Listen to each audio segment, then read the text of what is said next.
This is LBC from Global, leading Britain's conversation with James O'Brien. 4 minutes after 10 is the time. A very good morning to you. It's a funny one, isn't it? It's not every day that we return to similar territory that we explored yesterday. But I think that when we are examining plans and then we, 24 hours later, in the position to examine actual statements and announcements, we are beholden to do so. I'd also like to say a quick word about this notion of surrender, if you don't mind. I think it's the right word. You may not like it, and you know me, I'm always open to persuasion that I should have a bit of a rethink. But I think the gig is up. Whether it should be or not is moot. But the idea that the conversation about small boat crossings and asylum seekers should not be dominating British political discourse because, well, off the top of my head, the cost of living, energy bills, water companies treating us like complete mugs, the NHS, the state of waiting lists, GPs, potholes, state of our roads. I could go on. All of the things that are measurably and obviously more important and should be exercising you and me a lot more than this issue. It hasn't worked. Oh, you know what I've just done, don't you? I've just thought of, well, maybe that's the topic. Why hasn't it worked? Why does this rhetoric work so well for people who don't want you to be focusing upon the economic situation or the NHS situation or the, well, you name it situation? Why does it work so well? Why do people who are never going to be affected in any way, shape or form by the arrival of somebody from Afghanistan in a small boat, why do they think it is the single most important thing in the country at the moment? We will do that, not immediately, because I do want to get stuck into Shabana Mahmood stuff, but just in case. Who was it the other day who accused me of having a scripted introduction? That was a brilliant piece of writing. Me and Keith put that together before the show. What I'll do, Keith, is I'll start talking about Shabana Mahmood, and then it will suddenly strike me that as we all sort of mourn the surrender, the rhetorical surrender or the conversational surrender to the idea that something that is not that important is the most important thing facing the country. And then I'll pretend it's just occurred to me that we could ask how that works and why we are a population that has allowed or been encouraged or ended up making that distinctions, surrendering that high ground. Summed up best in that polling. I think I've mentioned it every morning for the last 3 or 4 days. You know, ask the people of this country what the most important issue facing the country is. They say immigration comes second. You ask them what the most important issue facing them is. Immigration comes seventh. So yeah, we will. Will you remind me that we should get stuck into that question of why it works so well? Why people like me, the woke mob, the wokerati, the liberal elite, why it is so pointless to keep pointing at facts. I found the one I was looking for yesterday, and because you may not have believed me at the time, compared with other European countries, okay? The UK received the 5th largest number of asylum seekers in the year ending March 2025. The 5th. So you could be forgiven for responding, well, say that's far too high. But of course, if you've got a brain, what you'll do is wonder how many people there are in this country and what the ratio is or what the per capita comparison may be when it's measured per head of population. Do you want to have a little guess at where we come on that list? If you're looking at asylum applications for the year ending March 2025 and you compare with other European countries, so only European countries, if we come 5th in terms of totals, but you break it down into per head of population, so it's the asylum application per head of population, where do you think we come? Where do you think we come? I don't think anyone will guess this correctly. I honestly don't. And it's part of the reason why this narrative of surrender is so compelling to me at the moment. It is extraordinary where we come on the list of per head of population asylum applications, because anywhere you go in the country, whether it is people that have fallen for the snake oil, fallen for the propaganda, or whether it is people who are dismayed by the success of the propaganda, everybody accepts that it's the biggest story in town. There's no pleasure for the umpteenth time in having told you that this was going to happen, having told you that if the newspapers insisted on inflating these balloons of bilious bigotry launched by Nigel Farage and his mates, then they will work. They do persuade populations. The queue for the ghost train, this is probably the oldest catchphrase on this programme, and the programme is now over 20 years old. The oldest catchphrase on this programme.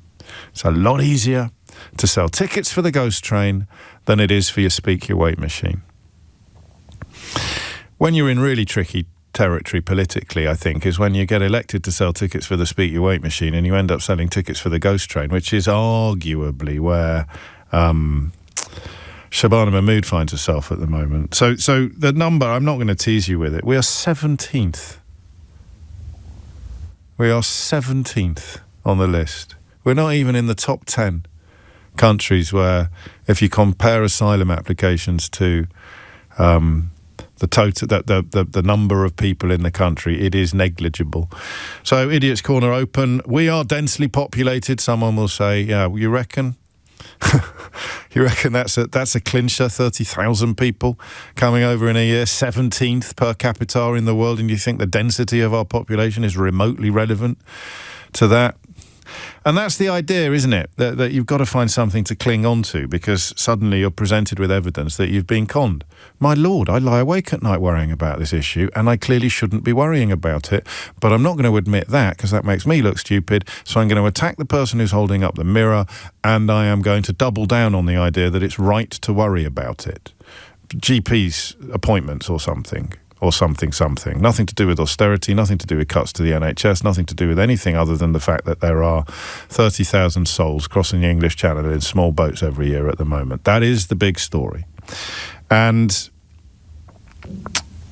it doesn't matter what you think anymore about the facts. It doesn't matter that the 3-star, 4-star, 5-star hotels we hear about every day are not 3-star, 4-star, 5-star hotels.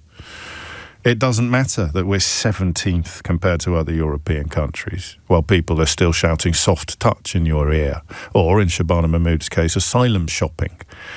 And who goes shopping and ends up 17th with their 17th most desired option, or their 17th most popular option?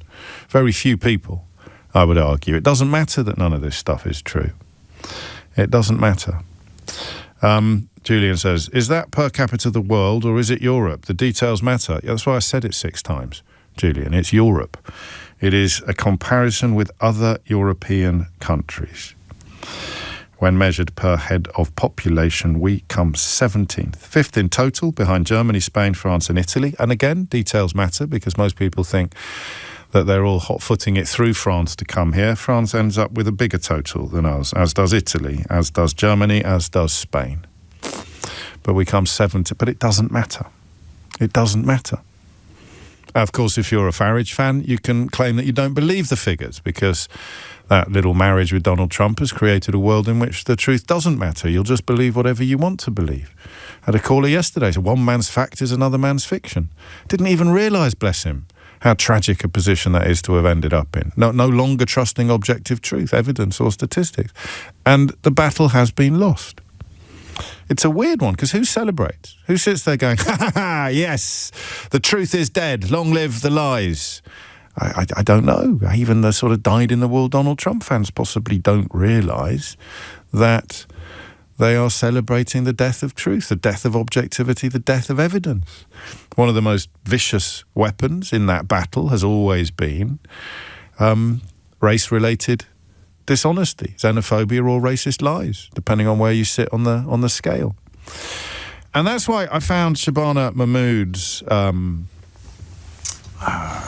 speech yesterday, an announcement yesterday, and her key rationale for doing what she's doing so interesting.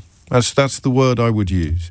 It's interesting. You can't be told by a non-white person that they are witnessing racism and just gloss over it.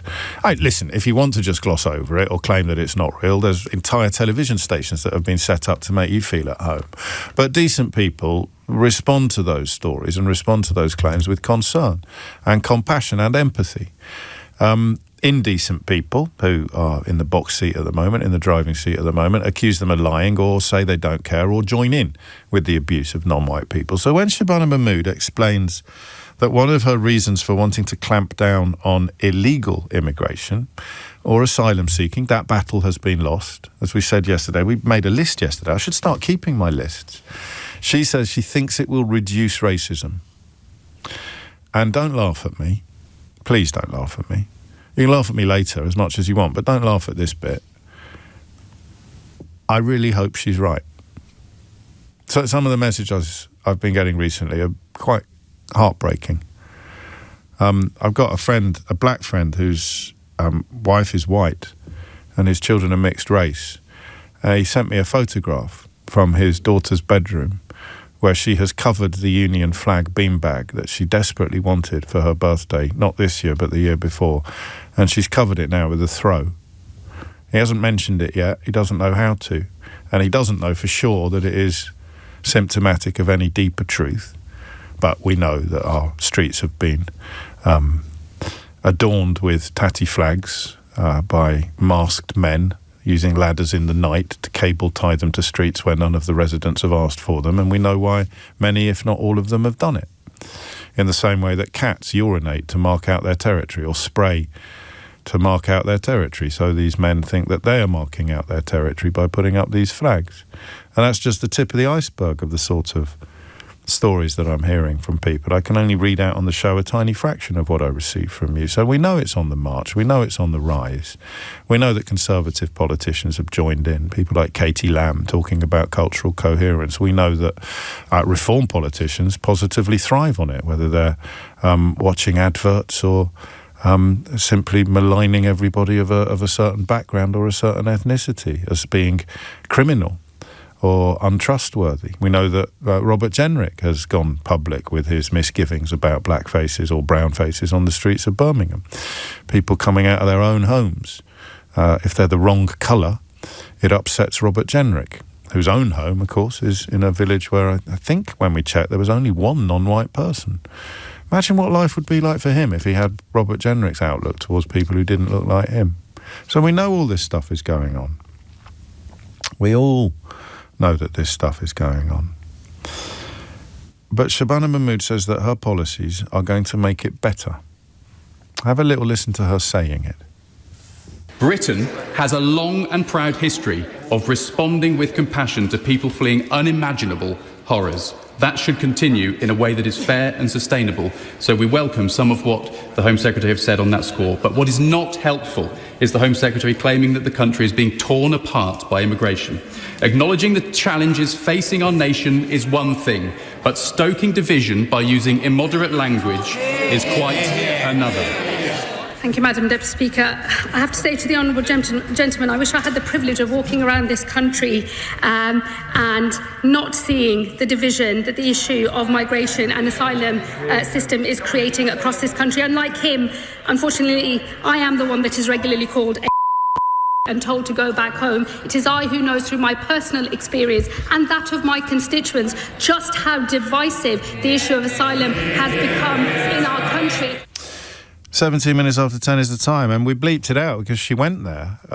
She used language I can't use on the radio, and I'm glad that she did because it makes you sit up and pay attention.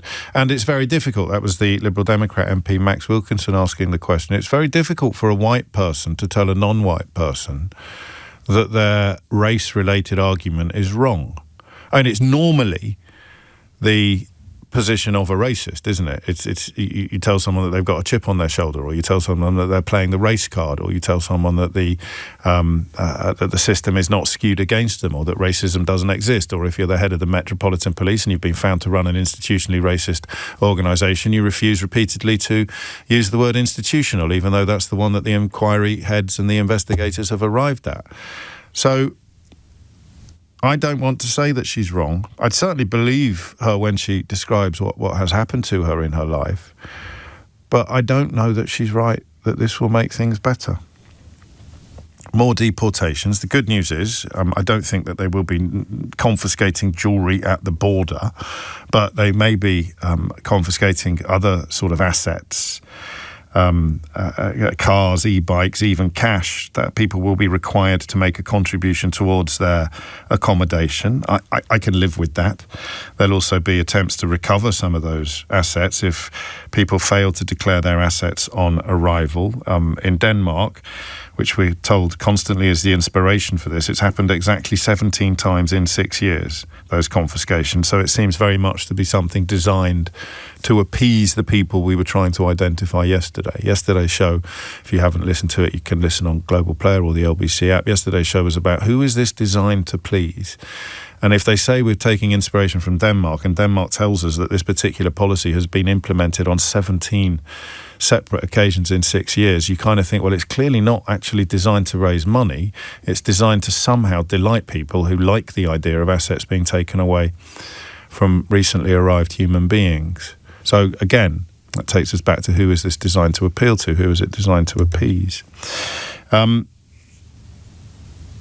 The other elements of it, you're probably across by now. Appeals bodies, deportations, financial incentives to leave, family returns, so we'll be deporting more children.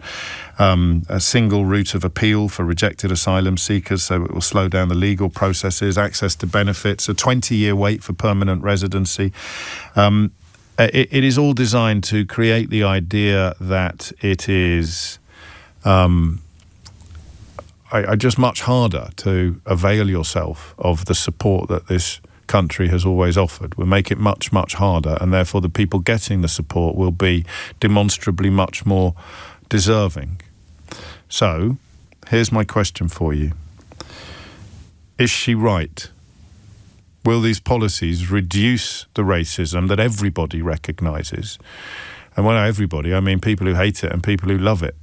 And presumably some people who sit between the two positions, depending on their perspective. But everybody recognises that racism is making its way back towards levels in this country that we haven't seen since the 1970s or the 1980s. Those examples that I just gave you are the perfect proof of it. Katie Lamb, Robert Jenrick, and I forget her name, Sarah Pochin, the Faragist. There is proof of things you could not say in public without losing your job 10 years ago, but you can say them now. Racism is back. It's back with a vengeance. And Shabana Mahmood thinks that clamping down hard on asylum seekers will make things better for non-whites. I am white. And I am confident enough to say that I think that she is wrong, but I also want her to be right. I don't know that this is a conversation where we should exclude any voices. I don't know that any racists are going to ring me to say, yep, she's right, I'm going to stop calling people the P word in the street because they're clamping down really hard on asylum seekers. I just can't see, A, that person really existing, and if they do exist, they're not certainly going to ring me on a Tuesday morning. But this seems to me to be the crucial question. It arguably draws the policy back into a more palatable place than we found it in yesterday, but only if it's true. We can't prove it. This is one of those mornings where your opinion is invaluable to me because it's all we've got. Shabana Mahmood expressed an opinion. It wasn't fact, it wasn't maths, it wasn't statistics, it wasn't even philosophy. She believes that by publicly and in some cases performatively, I'm thinking of the asset confiscation, she believes that by publicly and performatively making it harder to seek asylum in this country, to successfully seek asylum in this country, the tidal wave of racism that is washing over all of us, but obviously affects non-white people considerably differently and more profoundly than it affects white people. Shabana Mahmood believes that by making life measurably harder for all asylum seekers, the tidal wave of racism unleashed by Farage and Brexit and Katie Lamb and Robert Jenrick and all the rest of them, she believes that the tidal wave of racism will be stemmed and turned back by making life much harder for asylum seekers. Is she right? 0345 6060 973. That's the question. And your answer, you, I'm talking to you, is as valid and as pertinent and as important as Shabana Mahmood's. Don't forget that. Never forget that. You also may have the lived experience that she describes, and she thinks that turning up the heat on all asylum seekers will make your life better by reducing the amount of racism in it. And I really want her to be right, but I don't, right now, think that she is. James O'Brien on LBC. 25 minutes after 10. It's the nearest thing, isn't it, to a corrective to yesterday's conversation, where a lot of people expressed deep misgivings about the idea of the 17th most popular asylum destination in Europe when it comes to per capita comparisons, needs to work much harder to make itself less attractive. But if it does reduce the racism that is polluting our discourse and our society at the moment, then perhaps it's a price worth paying. We would, in a sense, be looking after our own people with foreign heritage by being much more robust and strict with other more recently arrived people of foreign heritage. VJ's in Colindale. VJ, what do you think? She's absolutely wrong. Absolutely wrong. It's like Zach Lansky from the Green Party has clearly stated, we're focusing on the wrong issue. It's poverty. It's poverty. People don't have enough money. The government doesn't have enough money to pay for the health service, education, the roads, everything. The people are pissed off, sorry, my language, are upset because they don't have access to services. And the access to services is all to do with funding. So if the cost of living doesn't go up and all of these measures are, I beg your pardon, if the cost of living crisis doesn't improve, if the cost of living doesn't become easier and all of these policies are introduced, whether they are successful or not doesn't actually matter, because if people can't feel an improvement in their own existence, then the invitation to blame it all on the 30,000 souls crossing the channel in boats will remain irresistible. Are you sure? Yes, absolutely. I mean, look, if you're not learning anything from history... But what if the front page is... What if he can't do it anymore? What if Farage has to put his Fisher-Price binoculars back in their box?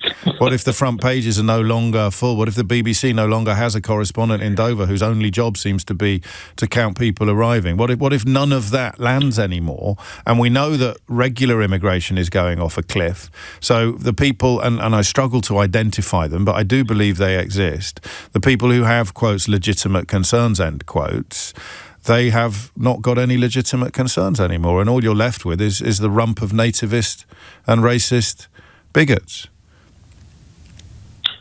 Look what's going on with America and Trump. Everyone in America now is waking up to Trump. He hasn't delivered on the cost of living. Over here, the cost of living is one of the biggest issues. He hasn't delivered on the cost of living. He hasn't. I misheard you. It says he has, but it's all going worse.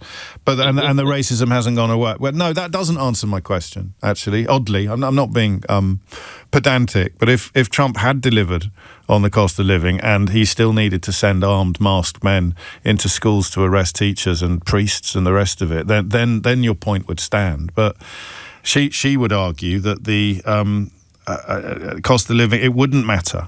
If the immigration policies, oh no, you are right and I'm wrong, because he has had a big impact on people crossing the borders, and yet, I don't know, the anger at immigration hasn't gone away. The cost of living might not have changed. Immigration has changed. I think your average Trump voter is probably happy with what he's done with regard to immigration if they voted for him for his policies on immigration. I've seen a hemorrhaging of support among Hispanic communities, but that's because they didn't realise he meant them. And I don't know that transatlantic parallels are as powerful in this country, because race relations are so different in a country steeped in the legacies of slavery, compared to a country that mostly profited from it rather than deployed it on its own shores. It's coming up to 10:30. This is a really important question, and I think we phrased it right.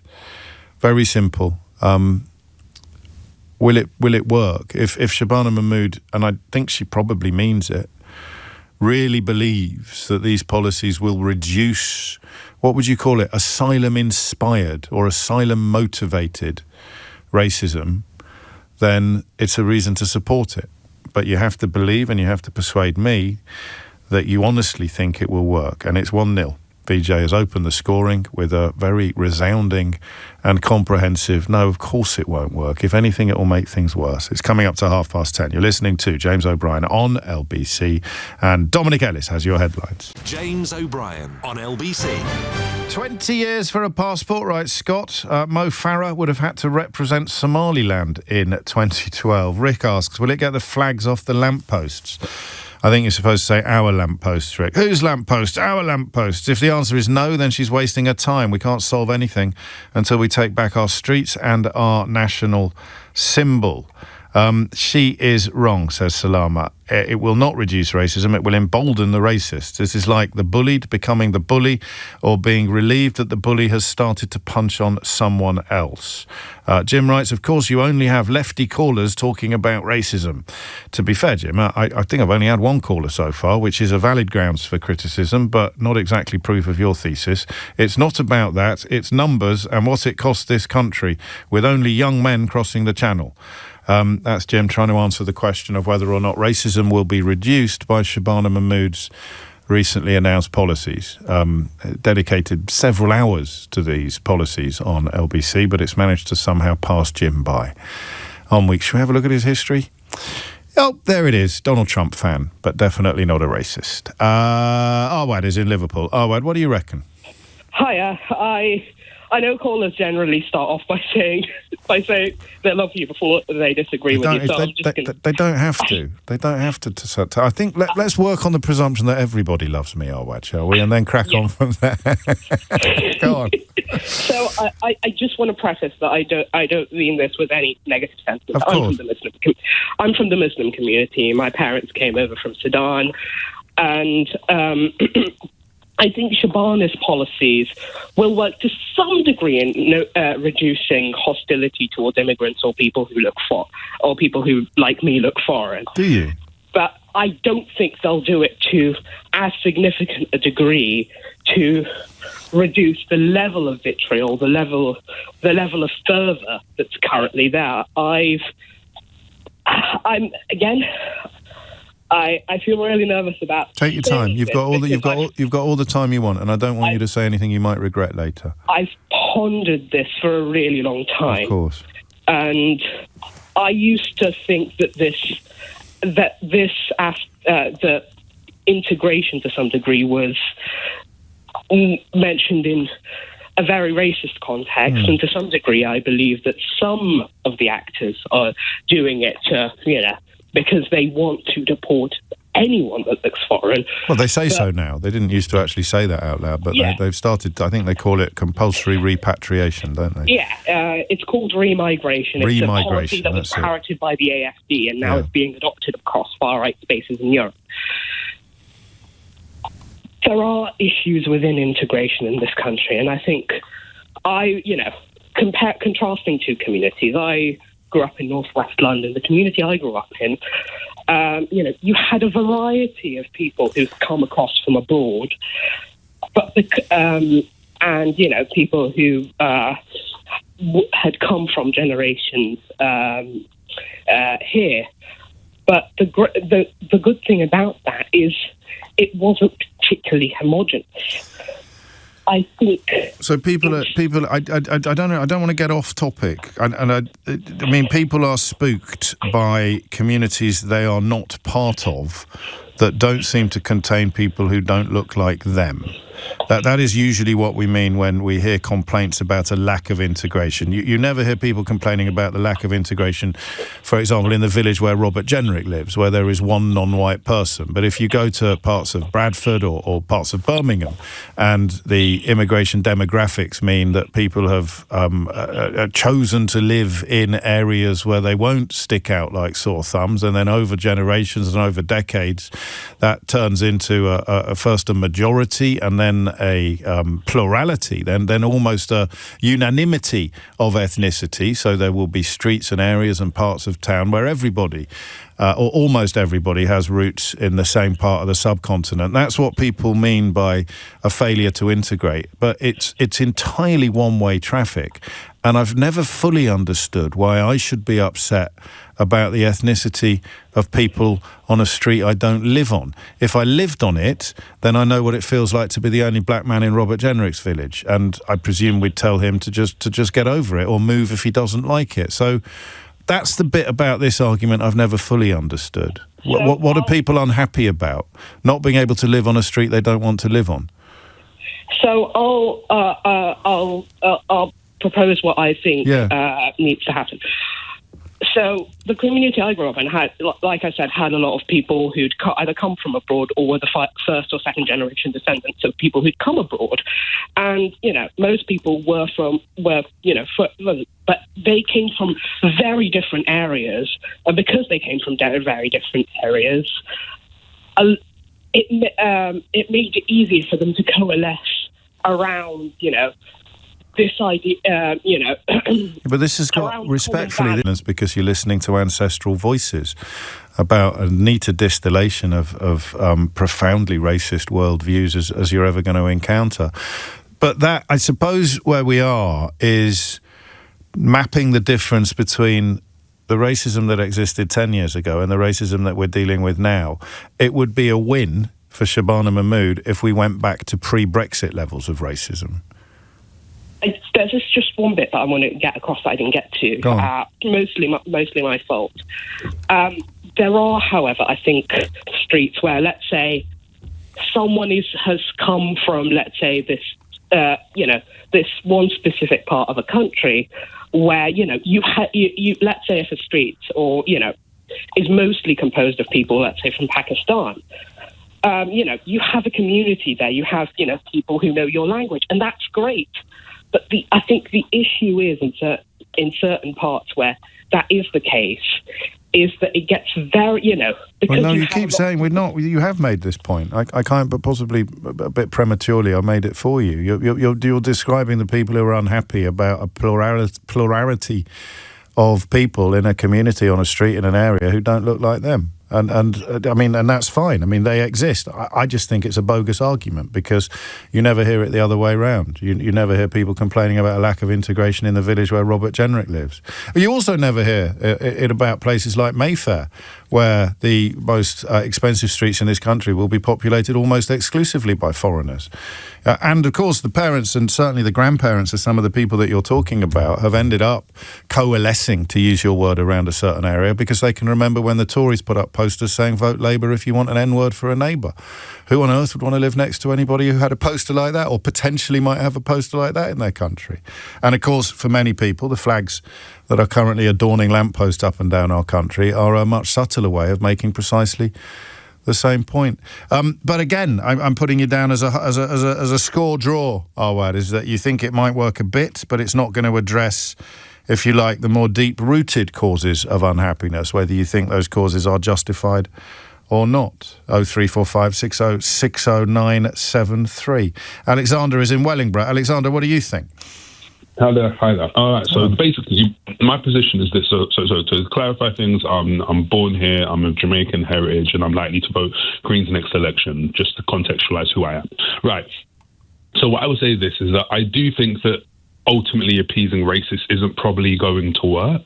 But however, I think that she probably needs to do this because then it takes away the plausible deniability when people are going like, oh, well, actually, we're just bothered about the small boats. Yeah. No, what you're actually upset about is how many black and brown people are in your country, regardless of whether we're born here or not. So, that's really what it is. And some of them are saying that. Some of them are saying that now.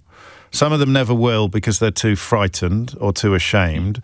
But some of them never will because they genuinely don't feel that way. Is that they are? I think there are a lot of people who are exercised by the small boats, whether they should be or not, who are not exercised by the colour of your skin. And I agree with that. Good. Look, right. To be honest with you, I've sat around with my family.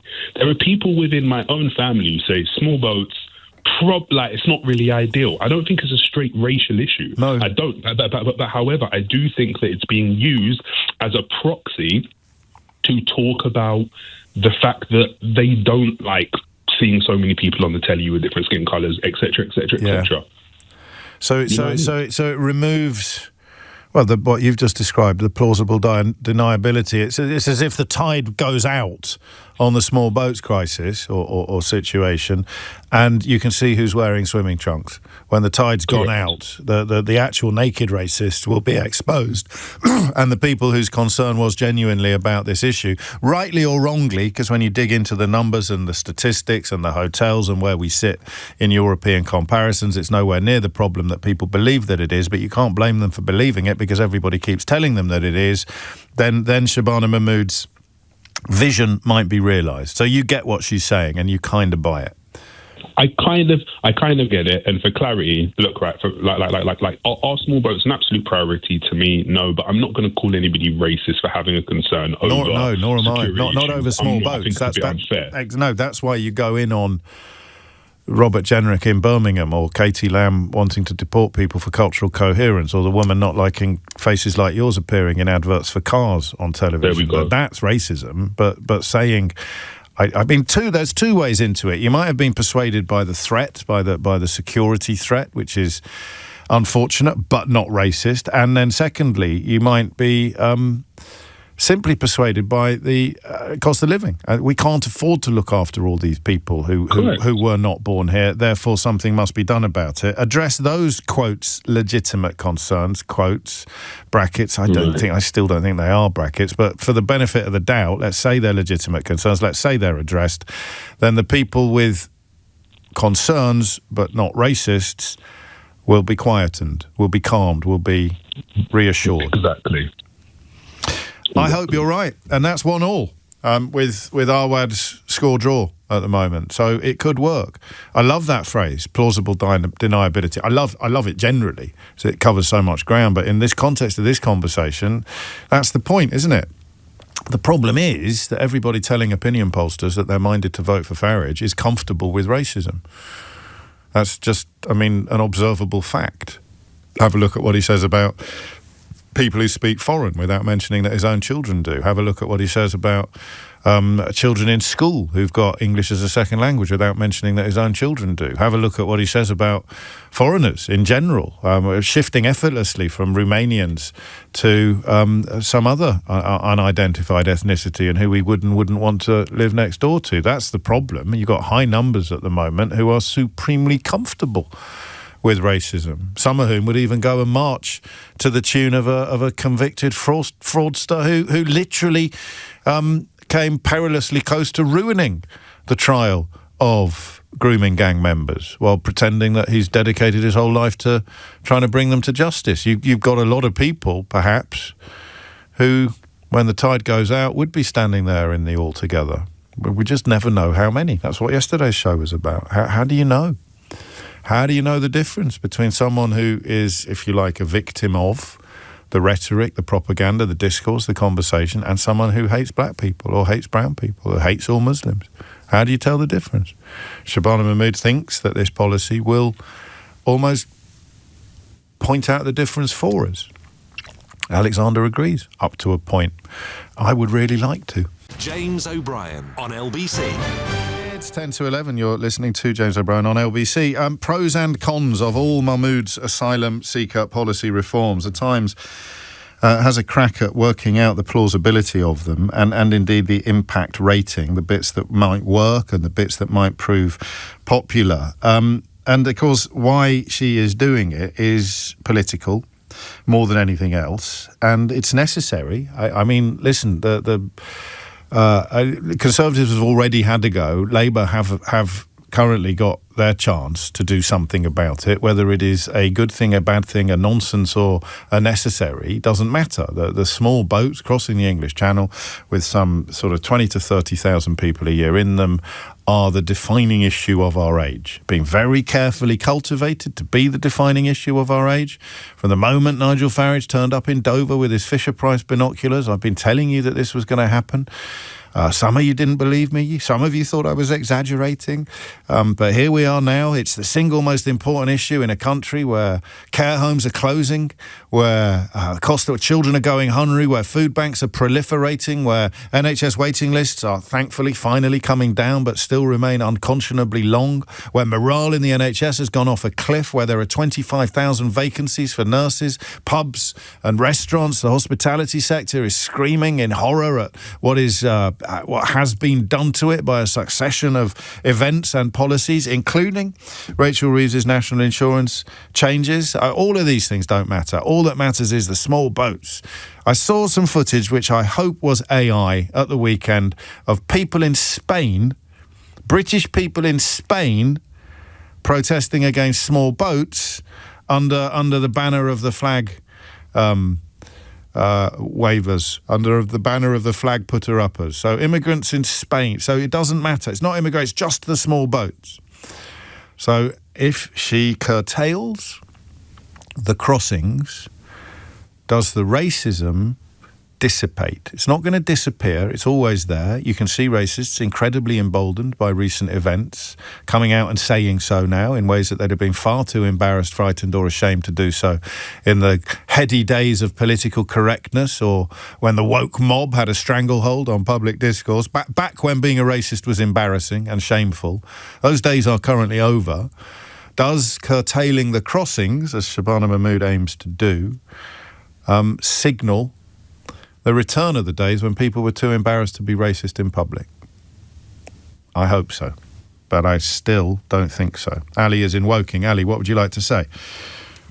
Morning, James. Hello. Big fan of yours. You're very kind. Nice to be speaking to you. I just wanted to say that I don't think it's going to work. Asylum seekers, I believe, are just a low-hanging fruit. There's something quite tangible. There's something that people like Farage can point to. But he's constantly conflating the issue of asylum seekers with illegal aliens, with British people of colour, people like me. Yeah, but I mean, I'm just thinking back to his track record. He doesn't get anywhere like the traction that he's getting with the small boats when he's complaining about bilingual children in British primary schools, or people talking foreign on trains. I mean, he's almost like a kind of wheel of fortune fascism, where you spin the arrow and see where it points and see whether that gets people to come across to your side of politics. And it's pointed at loads and loads of other places. Children with a foreign parent, like his children. Children with English as a second language or not as their mother tongue, like his children. People talking foreign on trains, like his children, potentially. He tried all of those things, living next door to Romanians. An outburst that actually prompted the Sun newspaper, of all places, to call the outburst racist in 2014. He's tried so many other things. The small boats is the only one that's really slapped. Yeah, I mean, I think he's very effective in leading with that. But if you notice, he'll often start with small boats, and then he'll move on to in the same press conference talking about British Muslims being an invading army, for example. Yeah. In a press conference he gave recently. The reason I called in, James, is because I lived in Denmark for 17 years, go on. and I lived through the period where all of the rhetoric got very toxic around immigrants, particularly immigrants of colour. Luckily, I was considered British and white for some reason when I lived there, so I wasn't that affected. But I speak Danish, I read the papers, and I think that the other part of this question is, what problem are we solving? Because racism was never the problem. The problem that Farage keeps pointing to is things like, crime, violence against women. And, just to point out one statistic, I mean, Denmark's almost eliminated all immigration. Net migration last year in Denmark was 25,000. The growth rate has halved. Really? They brought in these I haven't got the wherewithal to check this while you say it. I've got no reason to doubt it. But what Shabana Mahmood would point to is the fact that the asylum applications have gone down by about a third since these policies were brought in. I mean, you're telling us everything else has gone down as well. Yeah, because it doesn't, you're addressing a mythical problem, both in the UK and in Denmark. If you've ever walked around Denmark or Copenhagen, it's one of the most homogenous white societies. It's a lovely place, yeah. And what I'm saying is there was very few immigrants in the first place. And that's the problem. When you try to make real changes to policy to address mythical problems, you don't achieve anything positive, and you can often do a lot of damage. Brexit's a great example in this country. Well, what about the Danish People's Party finishing second in 2015 and finishing third in 2019? So two things can be true at the same time. These policies were designed to slay a mythical dragon, but people were voting for the dragon slayers, even though it was mythical. So people were buying tickets for the ghost train and trying to sell them tickets to the Speak Your Weight machine didn't work. So Mette Frederiksen pops up and starts flogging tickets for the ghost train, and people buy them. And the far-right party, the populist right-wing party, is pushed from second place to 12th. Yeah. I mean, so that might be why she's doing it. She's probably not going to come out and admit that. Yeah, because the real problems don't change. I mean, just to give you one statistic, I mean, just like in the UK, a lot of violence against women was blamed on immigrants, Right. during my time there. Sexual violence against women has tripled in Denmark since they brought in these policies. Really? Because it was never done by people of a certain ethnicity or migration status. Of course it wasn't. No, it's kind of the same here, and yeah, their power has sort of waned, but I think that's linked to a lot of the real issues, structural issues that they have with funding pensions, staffing the NHS or their version of the NHS, driving growth. So, I mean, they still. I think they're still, relatively popular, but yeah, this is the question of our age, or this particular age, which is you look at the facts regarding comparisons. We're now modelling ourselves on a country with a population roughly the same as Yorkshire's. We're 17th on the European League table of per capita. We're behind Germany, France, Italy, Spain on the totals. The hotels that we're told they stay in are not the hotels that people have in their imagination when they hear the words hotel. Almost all of the rhetorical devices used to inflame the population are bogus, are false, are dishonest. But if you promise to slay a mythical dragon and people believe that the dragon is real, then you're onto a winner. That's her calculation, isn't it? I mean, you're right to punch holes in it, but that is clearly her calculation, and she would point to the electoral calculus in Denmark, which has seen the Populist Party go from 2nd to 17th. Yeah, but the problem is, I mean, it's a psychological construct that's not going to go away, because we had Brexit and all the problems are related to the European Union previously. No, I know. This is exactly. And then once the asylum seekers stop coming, it's going to move on to the next thing. Which is probably going to be, British people who don't share Farage's values, apparently, despite, working in the NHS. Oh, we're already there. I mean, already having people say that you can't, some people who lived here, born here, done everything here, educated here, paid taxes here, they're not really British. They're promoting people like that within their ranks at the moment. But Farage has always been slightly wary of going full ethno-nationalist, even though many people that have watched him closely over the years believe that is absolutely at his core. He's always been quite careful to keep the absolutely chomping racists at arm's length, because he's desperate to be respectable. Like all people who like to describe themselves as anti-establishment figures, he's absolutely desperate to be embraced by the establishment, and latterly he is being. So whether or not he risks that by going full ethno-nationalist, only time will tell. Thank you, Ali. James O'Brien on LBC. It's 3 minutes after 11. The dictionary has... The dictionary. I think you can almost say the dictionary. Although probably not, because it's the Cambridge dictionary, not the Oxford. They've picked a word of the year. And I wonder if you know what it means. I'll tell you what the word is shortly, and then we can work out whether we know what it means. I thought I did, but I got it a little bit wrong. I'm probably moving in the next hour towards... I've chosen not to do the conversation about why it's so effective. We may do that tomorrow. We'll almost certainly do it before the end of the week. The simple question of why this one topic. I just thought that. It never really occurred to me before. You think of all the things that Farage has tried to excite voters with over the years, and none of them have landed, apart from leaving the European Union, which of course turned out to be an absolutely stupid thing to do, as pretty much anybody paying proper attention could have told you it would be. But that worked. It's as if he kind of reaches around, desperately trying to find a lever he can pull that will introduce division and encourage people to both turn on each other and undertake enormous acts of self-harm. So I'm going to try and get them to attack school children. I'm going to try and get them to hate their neighbours. I'm going to try and get them to hate all people who are brown, or all people who've come from Romania, or all people who are Polish. I'm going to try and get them to hate everyone in Brussels. And it works a bit. It works like 10 to 15%. But then I'm going to try and get them to hate Brussels. I'm going to try and get them to hate the European Union. Ding, ding, ding, ding, ding, ding, ding. Massive win.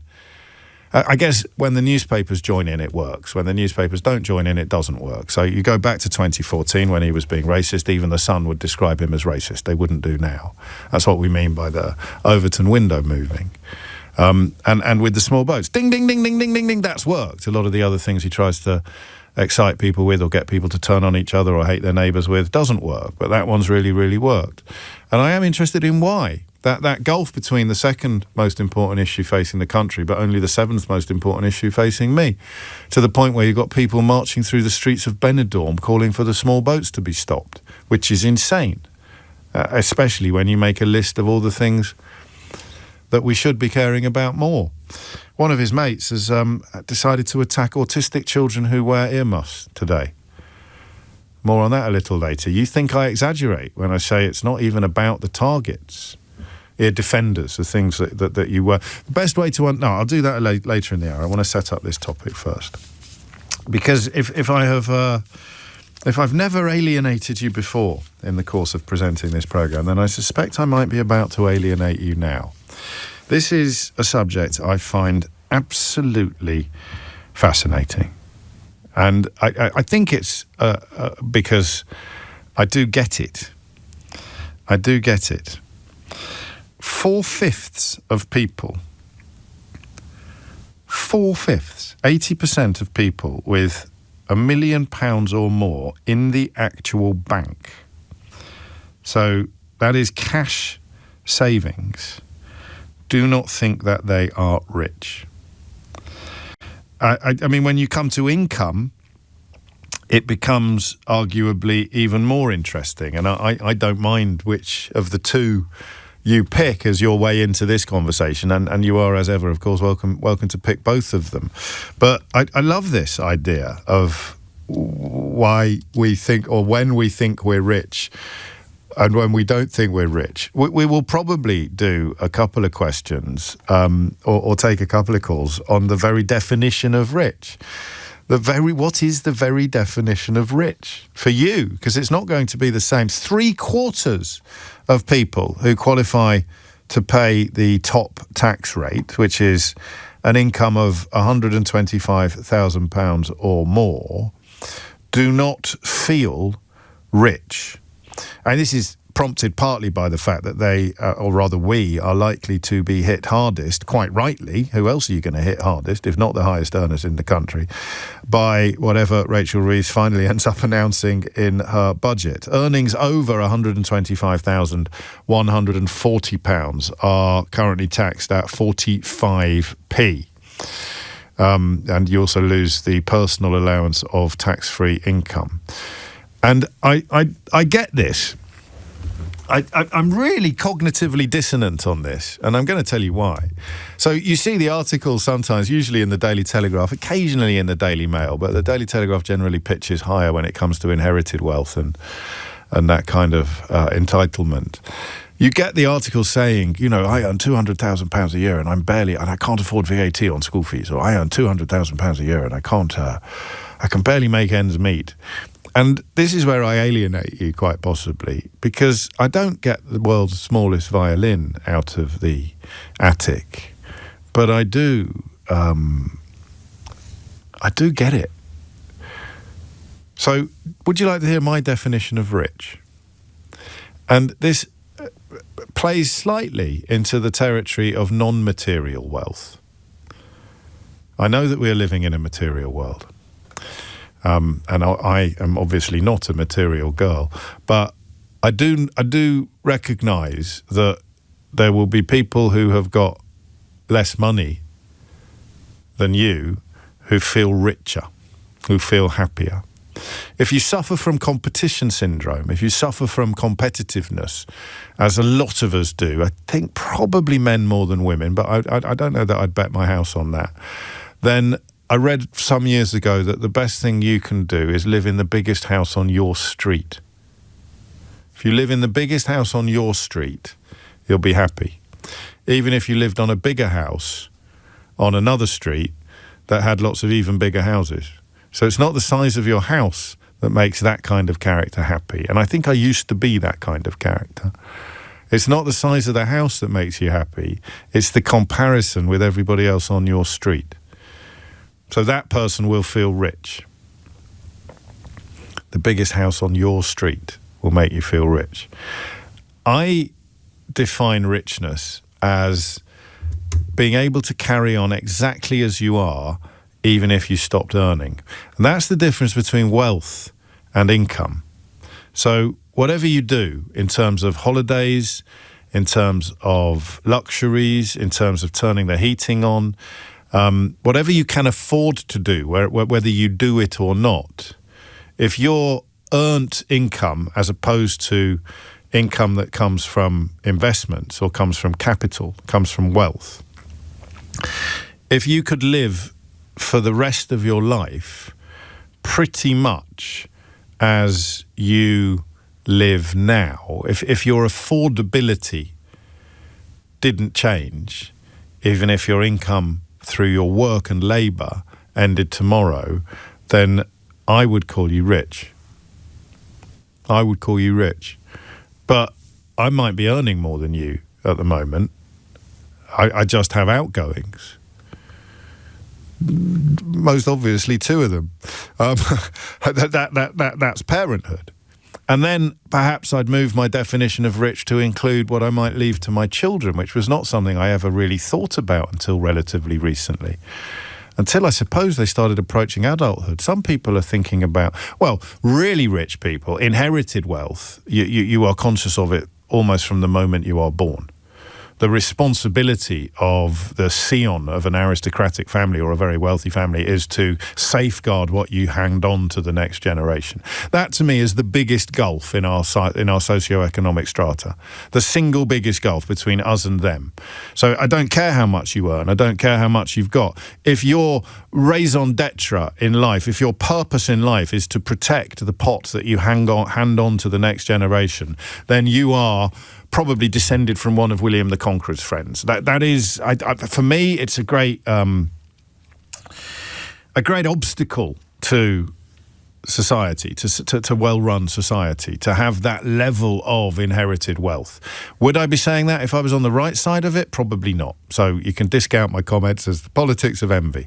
But I genuinely think the biggest distinction between people in our country is that one.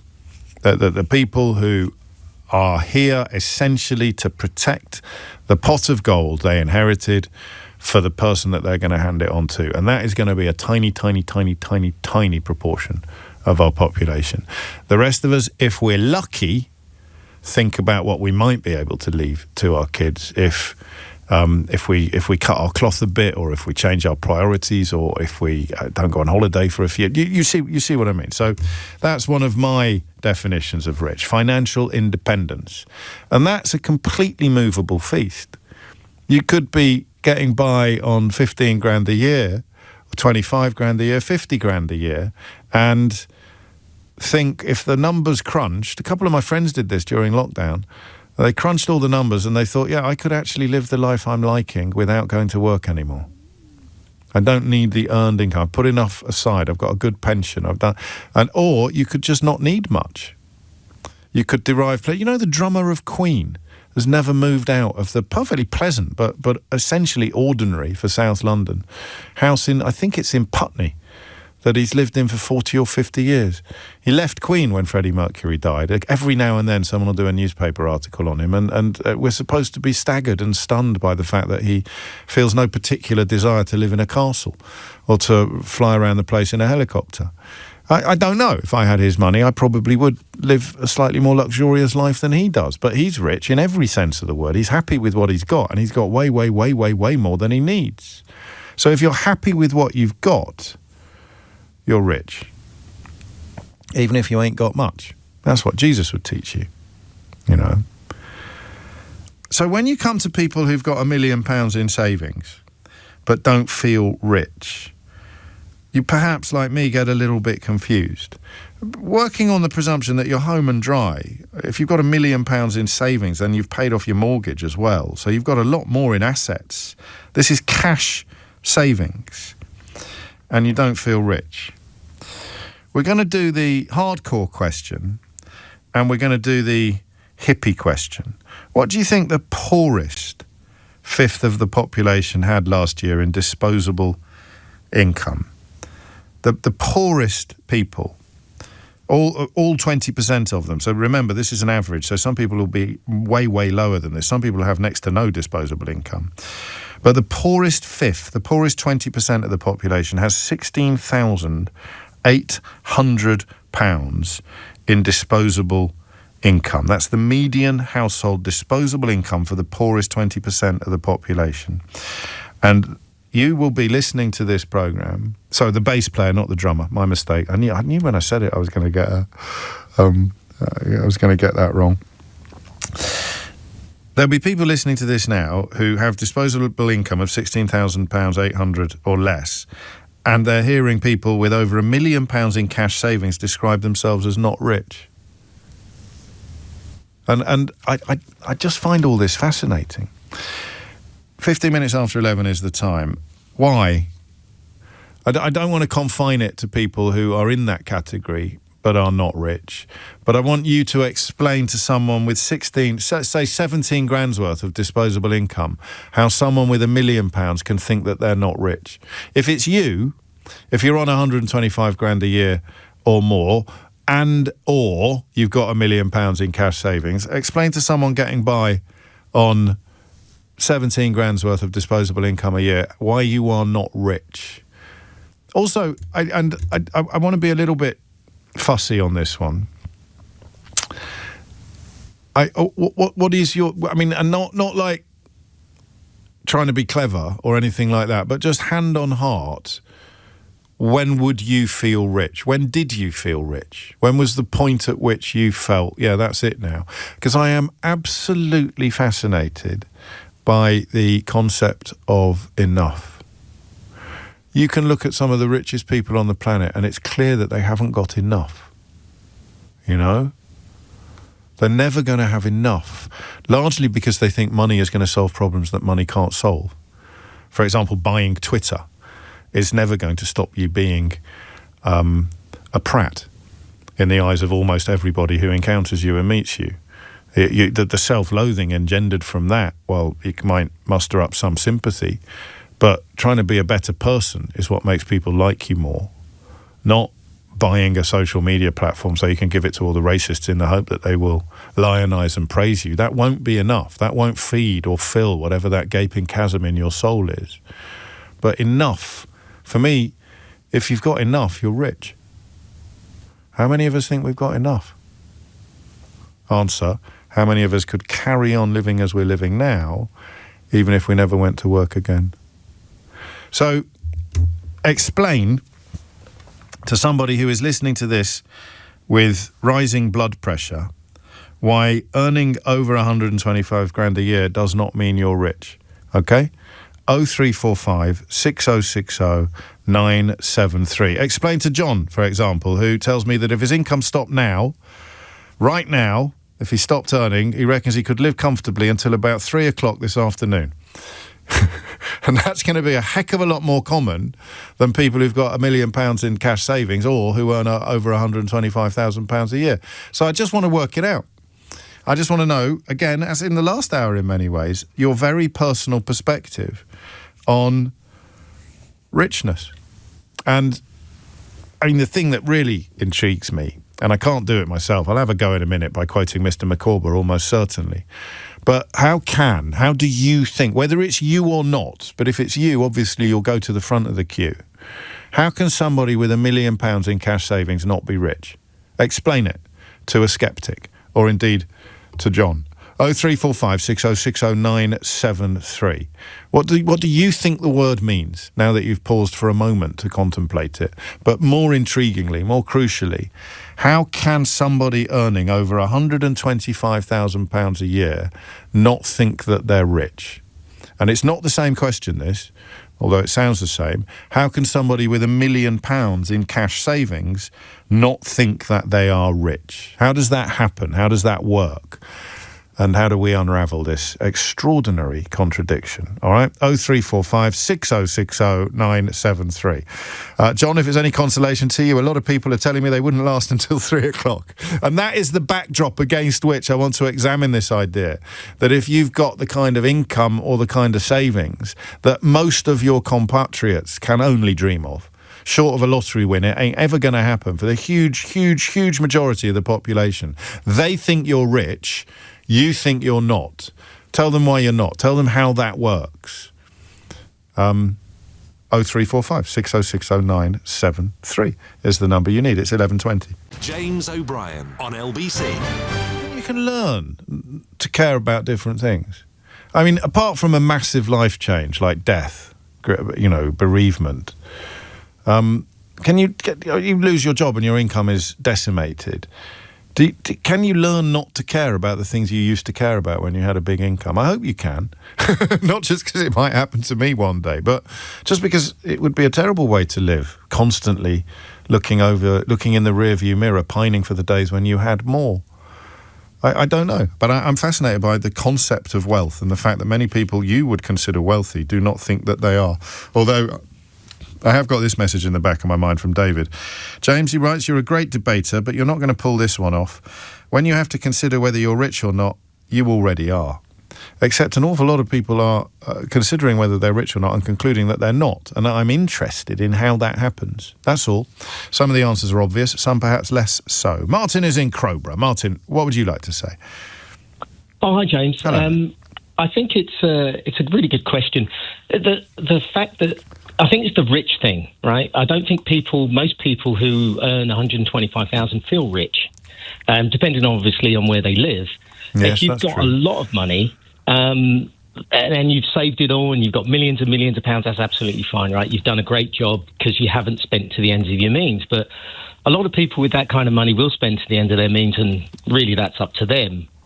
But I think that 125,000 today in the South doesn't give you a great deal for your future. If you want to save and retire, I want to retire. What are you going to do? You haven't got enough. I mean, I can argue with you by pointing out people in very different situations from you, but I can't argue with you when we're talking. This is the Mr. McCorber quote, isn't it? Annual income of £20, annual expenditure of £19.06, result happiness, or wealth or comfortableness. Annual income of £20, annual expenditure £20 ought and 6, result misery. So it doesn't matter whether it's £20 annual income or £20,000 annual income. If you're living very, very close to the wire, you're not going to feel rich. If you've got loads and loads of space between income and outgoing, then you are, regardless of what the overall figure is. And almost all of us push it, don't we, Martin? Almost all of us think, do you know what, I've got one more house move in me before we settle, or I really want a new car, or why can't I go on that holiday and not that holiday? It's a weird process, but it's what drives capitalism. Absolutely, and then you don't feel like you have money because you generally don't fall into a £125,000 job. You work your way up to it.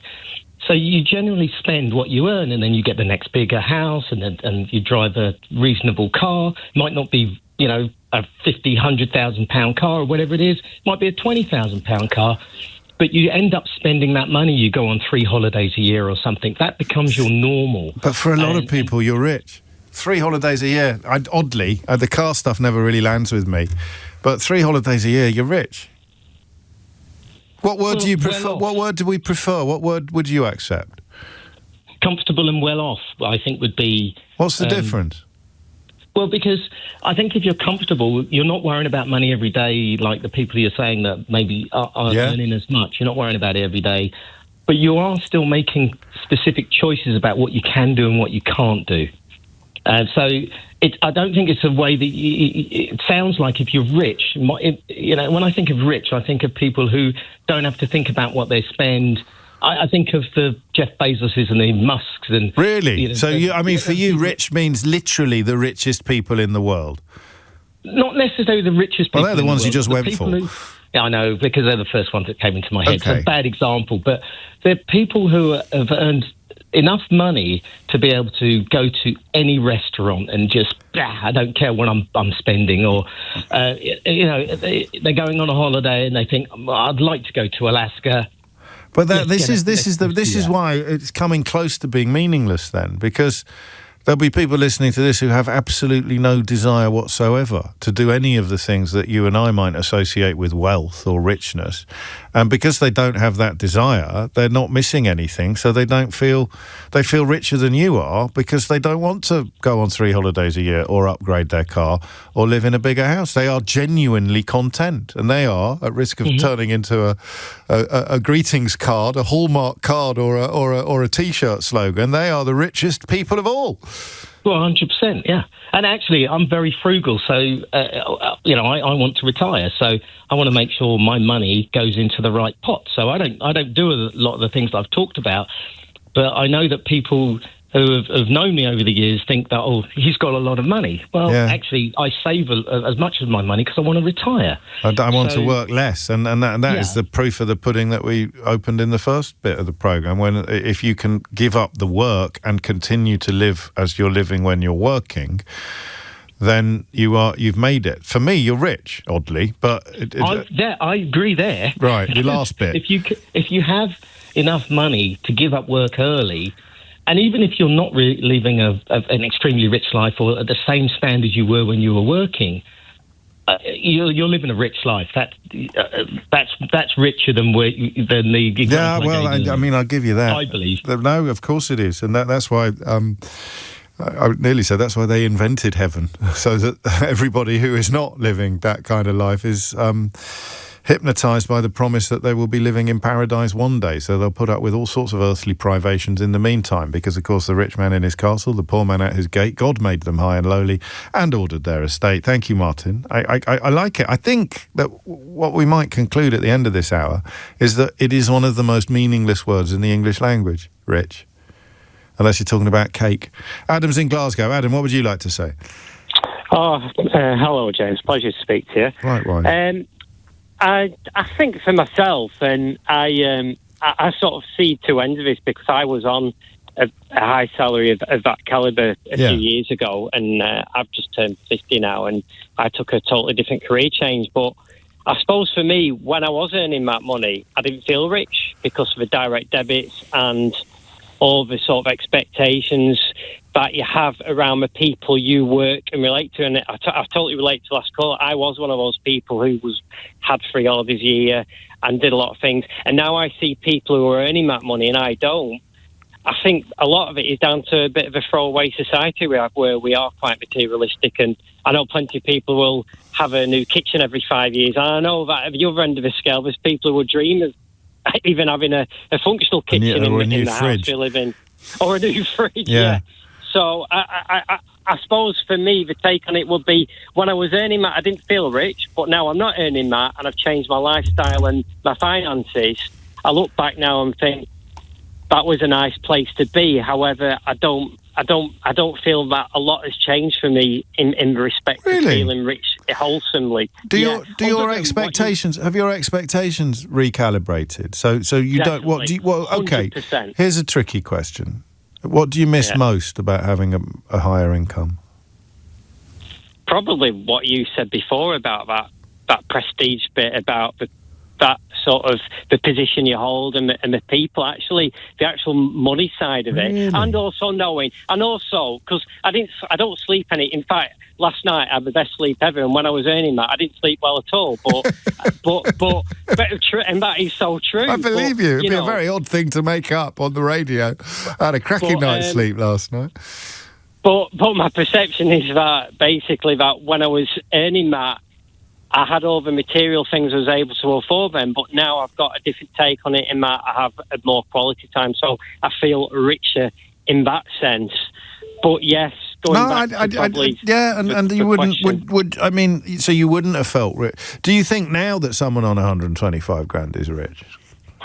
I think that's a really good question, and I think now looking, but equally, and I think again, your previous caller alluded to, depending on where you live as well, can make a massive difference to how rich you feel. That's got to be true. I mean, there's a north-south gap here, isn't there? The size of, I mean, you wouldn't believe. Not. I mean, obviously, city. Non-city, urban, rural, those things matter as well, and some areas are very salubrious and therefore expensive, but generally speaking, you can map income disparities across the country, and therefore you might be on a higher income, but you're in a part of the country where most obviously property is much more expensive, so that doesn't mean that you're rich. Whereas if you were on that income in one of the poorest parts of the country, you would be technically rich despite having exactly the same income. And then you'd move. And that's the really interesting bit. Then you'd move. It's why John Deacon, the Queen bass player, is so interesting. Because we all... Did it used to be like this? Were our parents like this? When did it start? This notion of socio-economic aspiration, the idea of wanting to be on a rung higher than your parents rather than getting a house, sitting tight and banking as much money as you possibly can. Not unlike Martin. When did it happen? Is it conspicuous consumption or is it socio-economic aspiration? They're not the same thing. I think sometimes we use conspicuous consumption to pretend that we are meeting our socio-economic aspirations. Now, people who've got a fancy car on tick, who really shouldn't be driving that fancy car, but they're doing it on tick, they can just about hold it together with the monthly payments, and they present to the world an image of success that is slightly at odds with the reality, but they love that. When did that start happening? I don't know. Because I went to private school and my family were far from the wealthiest in most obviously the car park, actually. So Dad's company car was a Morris Marina, latterly a Morris Ital, but I'd have mates whose dads drove Range Rovers with personalised number plates, or Jaguars and things like that. That's probably the first time I felt it as a kid. You know, someone's dad, I had a neighbour growing up, I had a Ferrari in the garage, would you believe? So those things. But I've got no idea whether they were actually earning more or less than my dad. They just chose to spend the money on different things. A funny one. I don't know. What does rich mean? Spoiler alert, quite possibly nothing. It's 11:33. Dominic Ellis has your headlines. James O'Brien on LBC. It is 11:36. You are listening to James O'Brien on LBC. And once again, I told you so, those immigration figures plummeting at a rate of knots for two reasons. Number one, the country, post-Brexit, is a considerably less pleasant place to live, and it's getting worse. And number two, that means people are less likely to come here. So we, British nationals, are more likely to leave if we can, because, of course, 52% of the electorate voted to abolish their own freedom of movement. And Priti Patel and Nigel Farage told you to celebrate that. And people coming in are coming to a much less attractive offer, which is partly why we're probably 17th on the asylum seeker chart. I'm just referring back to something that you just heard in the news bulletin with the immigration figures for the last year revised downwards. The number of British nationals returning has been revised upwards. So these things are not cast in stone. About 143,000 people came back to this country, but the overall figures are coming down fast, and it won't matter. It won't matter a jot, unless people really do have legitimate concerns, end quotes, and aren't simply dancing to the racist dog whistles of various political and media figures. And we'll find out before the next election, actually. On we go, back to the rather more comforting territory of how could you not be rich if you've got £1 million in the bank? Answer, because I know someone with 2 million. Is it that simple? I know someone with 10 million. And how much of this is making you despair for the species? Because I am simultaneously despairing for the species and completely guilty of all the things that we're describing, apart from the cars. And I guess the holidays, less so. But I love a nice house. Why? How many rooms can you use at the time? We were in Sussex at the weekend, and is it one of the houses that was linked to Virginia Woolf, to the Bloomsbury set, is famous for having 52 rooms, one for every week of the year. And you sort of thought, well, if you were going to do that, if you were going to decamp from one room to another every week of the year, then you'd need 52 rooms. But why on earth would you need 52 rooms? Do you know the story of the yachts? You know the story of the yachts and the therapists. Do you know this story? It's a great story.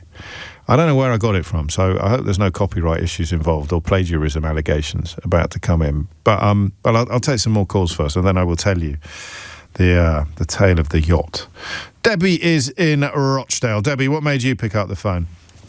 Hello. Hello, I was really interested in the last conversation, really. I've recently retired this year, early retirement. I used to earn about $145,000 a year. I'd worked really hard to get in that job for lots of reasons.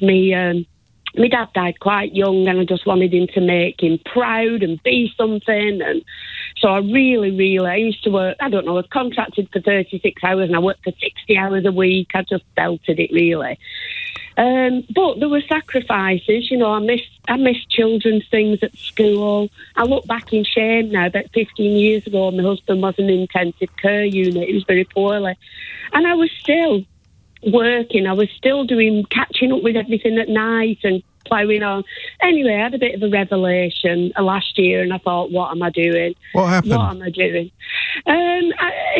Well, to be honest with you, James, it was menopause. Yes. It was a number of things, and I just thought, I'm just working myself into an early grave. Close friends and people what tipped it? What tipped it? The menopause notwithstanding, describe the moment when you realised this. I know it was probably incremental, but when the seesaw started tipping the other way, if you like. Well, I'm trying to say it without swearing, but I was sat in work and I was listening to just rubbish. Yeah. Just rubbish. And I thought, why is this important in my life? Why am I listening to these people? What am I doing? Well, after decades of doing it, that's just that one day, the planets allied, and you thought, well, stuff this for a game of soldiers. It happened overnight, and I went in the next day and I said, can I have a severance? I don't come from a rich family, but obviously on that salary, I picked up the bills, I picked up the Christmas parties, I picked up the taxis, I picked up the Christmas drink. So I was spending, we had 2 cars, and I never had an expensive mortgage. My mortgage has never cost me more than £600 or £700 a month. I've always had a cheapish house. But there was always an expectation that I picked up these things, and that was fine because my sister was a dinner lady, my brother had a manual job. So, and I was so honoured to be able to do it. Were you rich? Did you think you were rich? I mean, they probably thought you were rich. They thought I was rich. But did you think you were rich? Did you think you were rich? I thought I was in a very privileged position to be able to take my mum and my sisters and my aunties and everybody out and say, I'm getting this. Yeah. And I took them to lovely places. I paid for my children to go on lovely holidays and things like that. But I tell you now, James, I'm richer now than I've ever been. I am now on £40,000 a year. My husband is alive and well. We go for walks. We go for dog walks. I'm calmer. I get to see my mum. I get to see my sister. That 60, 70 hours a week has now been replaced with autumn walks alongside a canal. I now save more money, James, than I ever did when I was working. How come? Because we went down to one car. We're in a very affordable house. We watch the heating. We watch the eating bills. We're not mean with it, but we're just very sensible all of a sudden. Do you miss anything? Do you miss anything? I don't miss a thing. The only thing is... I did get a severance payment. I gave half of it to my sister. She's a dinner lady. Blimey. Because I'm from a very good family that have supported me. And I thought, I've got to give this to my sister, because without my sister supporting me, helping me pick my children up from school, I wouldn't have been able to have the job that I had. Oh, I see. Okay. So I recognised, look, I'm in this good position because my sister helped me. It's time to pay back. And I think so you're describing a different dimension to this conversation. I'm really glad you have, because you didn't, looking back, the trade-off wasn't working for you. And if someone had told you that 10 years ago, you'd have bitten their head off, or you'd have thought they were crackers. But it wasn't actually worth it. It wasn't worth it. I did love going to work. Until you didn't. But until I didn't. And then I just had this dawning realisation of, I'm a hostage to the salary every month. I'm a hostage to this amount that's got to go in every month. Yeah. And then I realised, actually, my family will benefit more hostage. At this time. That's the word. That's the word. You'll benefit. My mum benefits. She's had a knee replacement. She's not been well. She's 77. She's going to benefit me more the next 5 years of me being with her on £40,000 a year and working 60, 70 hours a week on 140. Every hour is a memory, isn't it? Every minute is a memory. I love that. That's the word. Yeah. That word hostage, because you could be on £1.5 million a year, but you've got 3 houses, and you know. Yeah. We used to say sometimes, I didn't because I was never going to go down this road, but when I was in my final year at the London School of Economics, and some of the lads and some of the young women as well were going off to these big jobs in the city, you know, like Goldman Sachs and JP Morgan and that kind of thing, and quite a few of them were adamant that they were only going to do it for X number of years, make a pot of money and then get out. Spoiler alert, none of them did. And the joke they used to make was, I'm not going to be working 70 hours a week to subsidise my wife's affair with her tennis coach. Yeah. And I don't know whether any of them ended up married to women who were having affairs with their tennis coaches, but none of them got out. And that's so the word hostage can apply to people who are masters of the universe, self-described masters of the universe. And mine became about... I was so able to treat all my family all the time. I loved them so much, and I was able to just buy things that were such amazing to them. Yeah. But in a way, I can still do it. I can still take them out for lunch. I can still do it, and it's just because, you know what, I'm not saying I've only got 30 minutes and then I've got to get back. Wow. Now and I bet they prefer it. Lunch. Well, of course, but more of you, and that's better for them as well. It's better for everyone. We do it with the kids sometimes as well. Yeah. Like if one of mine is away at university, and I'm pretty sure she'd rather have a visit than £100 chucked in her bank account. Well, actually, maybe with 19-year-olds, that's a little bit. That's a bit rose tinted, isn't it? You're kidding yourself there. Yeah, all right then. Not her, but my mum. Your mum. Yeah, it's lovely. Oh, you're lovely. You are. Its life is so... I didn't think the husband would live. Oh, he's a bit older than me, and I just think, if I'd have not had this, please God, this last 1, 2, 3, 4, 5 years with him, and I was still working and earning that money, how the realisation that I've had not earning that money in the last year has made me realise how unimportant it was. Now, I'm not kidding myself. No, I get it. As a dinner lady on £12,000 a year, the struggle is real. Of course it is. No one's pretending it isn't. And she works very, very hard as well. I know when you said you know, of course. Oh gosh, a job. And I know at £40,000 a year, I'm still probably considered by many to be a high earner. You know, so people will be saying she's kidding herself. I wish I was on £40,000 a year. But what I'm trying to explain is that the difference between that 145 and that 140 has been getting a life back. And that's what what's important. And that's why the word rich is meaningless, or impossible to pin down, because you're much richer now than you were then, even though your income has gone down by a third, less than a third, more than a third. I'm not very good at maths. Couldn't have done your job. Thank you, Debbie. A lot of love coming in for you, and I would like to add my voice to all of the people who are saying very simply and very straightforwardly, what a lovely lady. There is, however, Debbie, I don't know if you're aware of this, there's a tradition on this programme. Did you grow up in Rochdale?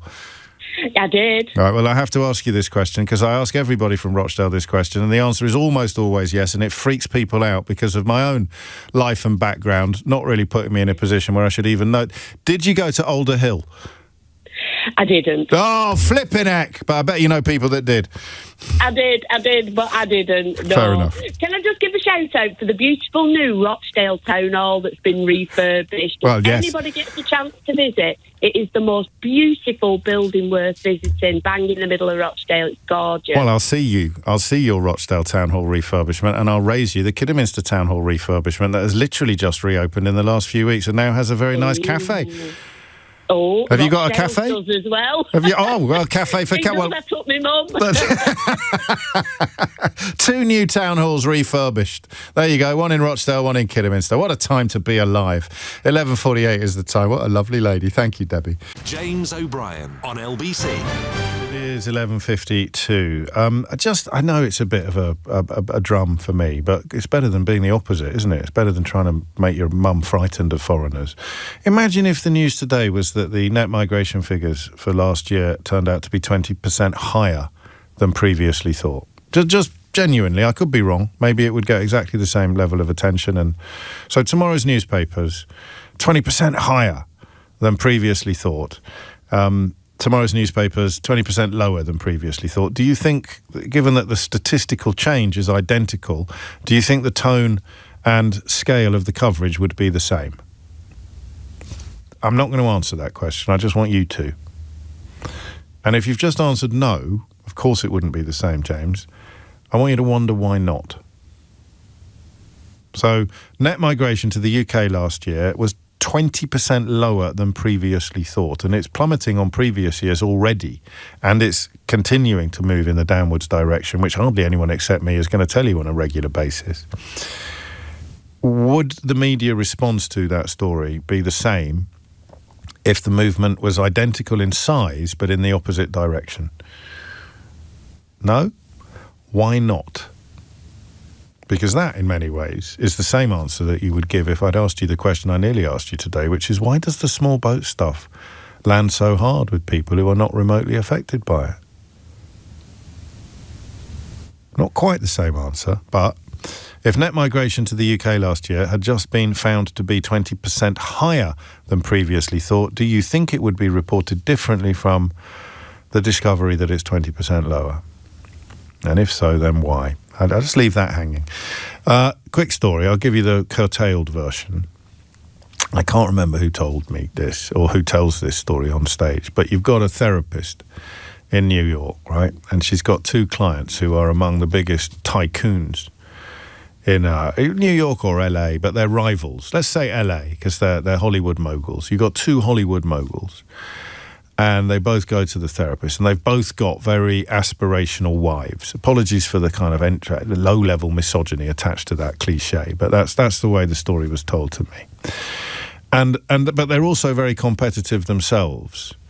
And one of them has a fantastic result. One of them has a magnificent year, and so he buys a yacht.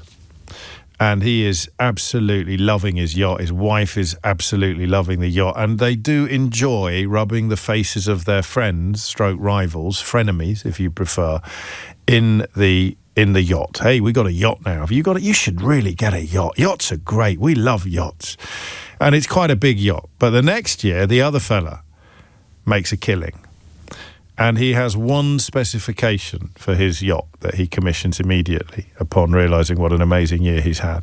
And the specification is that it has to be bigger than the other yacht. That's the only specification that he really cares about. His wife's in charge of everything else. Decor, I don't know, helicopter pads, you name it. But all they both agree on is that the yacht has to be bigger than their friend's yacht. And they both tell these stories to the therapist. So it begins with the first guy going, we got this yacht and we really stuck it to the other guy. And then the other guy comes in and goes, I'm having a terrible time. My wife's really having a go at me. Our friends bought a yacht and we can't. Oh, dear. And the therapist says to the second guy who comes back and goes, everything is great. Life is fantastic. We've got a yacht and it's bigger than his. And she says, what happens when he gets a bigger yacht? I don't want to think about that. I don't want to think about that. And she says, I've got something that neither of you will ever have. And he goes, no, you don't. Come off it. What do you got? What do you make? Say $250 a year? You got nothing that I want. What do you got that what do you got that I haven't got? I could buy and sell this building 5 times over. He was Welsh, this American tycoon. Accent fans. And she says, I got enough. I've got enough. I've got enough. Now, it would be as hard to pin down what enough means in material, measurable terms as it would be to pin down what rich means. But there it is. She's got enough. They'll never have enough. I don't know why I like stories like that, but I do. Stephanie's in Haddenham in Cambridgeshire. Stephen is. I beg your pardon. I just changed your gender. I do apologise. Stephen, what made you pick up the phone? Hi. I had a story I thought you might be interested in. So you probably tell by my accent, from the northeast of England. So yes. I grew up in pit village in County Durham with a really rough comprehensive school. I think it's closed now. Right. Very few of us did A-levels at sixth form. Even fewer went to university. And I was one of the ones who sort of left the area, and I worked down in Sandwich in Kent for a big pharma company. So to my friends back home, I'm considered a millionaire relative to them. But I'm nowhere near. I'm not. And for me, being rich, it's about the mortgage. So for me, the mortgage is like the chain around Marley's ghost. I think about it all the time. Do you? It keeps me awake at night. Because if you lost your job, that would then just destroy you. Yeah. And if anyone has paid off their mortgage, if they're lucky enough to own a house with no mortgage, well, they've won. It's like the lady in your story there. They've got enough. They're rich. But there are two sort of ways of working on that. There's if you work for an employer, PAYE, or you're comfortable in your job, is it a secure role? Are there no sort of red flags or bells ringing for cuts? And have you been there long enough such that if you were made redundant, do you have enough to keep you going? I like the word winning. Winning just sort of qualifies enough and rich, doesn't it, in some ways? Yeah. And then the other way of working is how I do it, through a limited company, or you work for yourself, a sole trader, partnership, whatever. And then you have to make sure that you're selling enough stuff, whether it's a product or a service. So that's what I do, and I'm constantly worrying: is my contract going to be renewed? Am I going to sell enough hours to the clients next year? And you have to budget accordingly. Well, some people would be in the same position as you and worry less. So again, everything's variable in this space, isn't it? And some people would say, well, live in a smaller house, have a smaller mortgage, and then you'd sleep better. But we don't work like that as human beings. No, and a smaller mortgage is still a mortgage, isn't it? Yes, it is. You cut your cloth accordingly. So for me, being rich is to have that feel of comfort that a few years down the time you'll be fine. A few years down the line, you'll be fine. If you're approaching pension age, is there enough in your pension? When do you retire? How long are you going to live? Will your pension be enough to keep you going? So for me, it's those thoughts that would define And some rich. people never, ever think about that stuff. Some people really are happy-go-lucky. Yeah, particularly when you're young. I've got friends up north who, they say, I haven't got a pension, I haven't got any savings. And I sort of say, well, what? And that sends shivers down your spine. Yeah, totally. I've just got a sort of different mindset. One of my friends he says, "I will deal with it if it comes up." Jarvis Cocker sings about it on the new Pulp album. It came to him later rather than earlier in life, but he addresses some of these points. I mean, more about aging and the relationship that your maturity has with your financial security. But it is, if we've learned anything this hour, it's that we've learned nothing. I don't mean that in a glib fashion, but it is everybody's variable. Some people could be in exactly the same position as Stephen and be doing a lap of honour on the way home every night because they can't believe how far they've come from where they've started. Other people like Stephen will be lying awake at night worrying about losing it all. Oh, I think it's called tramp angst. That's when I first came across it. And it is something you either have or you don't have. Martin Amis, I think, was the writer who introduced me to the idea. It doesn't matter how much you've got. You live in fear of waking up on a park bench one day. You'll just lose it all. You'll mess it up. It's a psychological condition. I imagine you can sort of train your way or therapize your way out of it. But some people think that's the daftest thing they've ever heard. And other people just go, oh, yeah, that's me. That's me. A lot of love for Rochdale Town Hall coming in now, where I'm told, this is just people trying to make Kidderminster Town Hall feel bad. Apparently Jay Rayner, the doyen of restaurant critics, or one of the doyens of restaurant critics. I'm also a big fan of Giles Corran and Grace Dent. But they've got a restaurant that was given high praise by Jay Rayner, Andy tells me, whereas Martin tells me that Rochdale Town Hall features regularly in Don Estelle's self-published autobiography, Sing Lofty, in which he never stops talking about how lovely it has got an amazing ceiling, and that's from before the refurbishment. I don't know what it's like now. Martin tells us that we never find out the name of Don's first wife in his self-published autobiography, but his love for Rochdale Town Hall shines through on every page. It's 12:01. James O'Brien on LBC. Morning. It's 5 minutes after 12, and you're listening. Oh, good afternoon, even. Well, it's the morning somewhere, but it's afternoon here. 5 minutes after 12. And I'm going to do one of those things in a minute. I'm going to take two stories and seek to sell them to you as the same story before inviting your responses. But I've got a rather splendid missing word round for you first, given that it appears we can barely carry a news bulletin without putting them one of them in it. Here's another headline featuring Reform UK. Reform Council repaints road markings for school which blank. But actually, technically, blank, blank, blank. So what are the missing words in this headline? Reform Council. Remember that we can judge perfectly how well Reform might run the country by looking at how well they're running councils. I like to keep you up to date with developments in that sphere, given that it's one of the few things upon which we can all agree. Reform Council repaints road markings for school which... blank, blank, blank.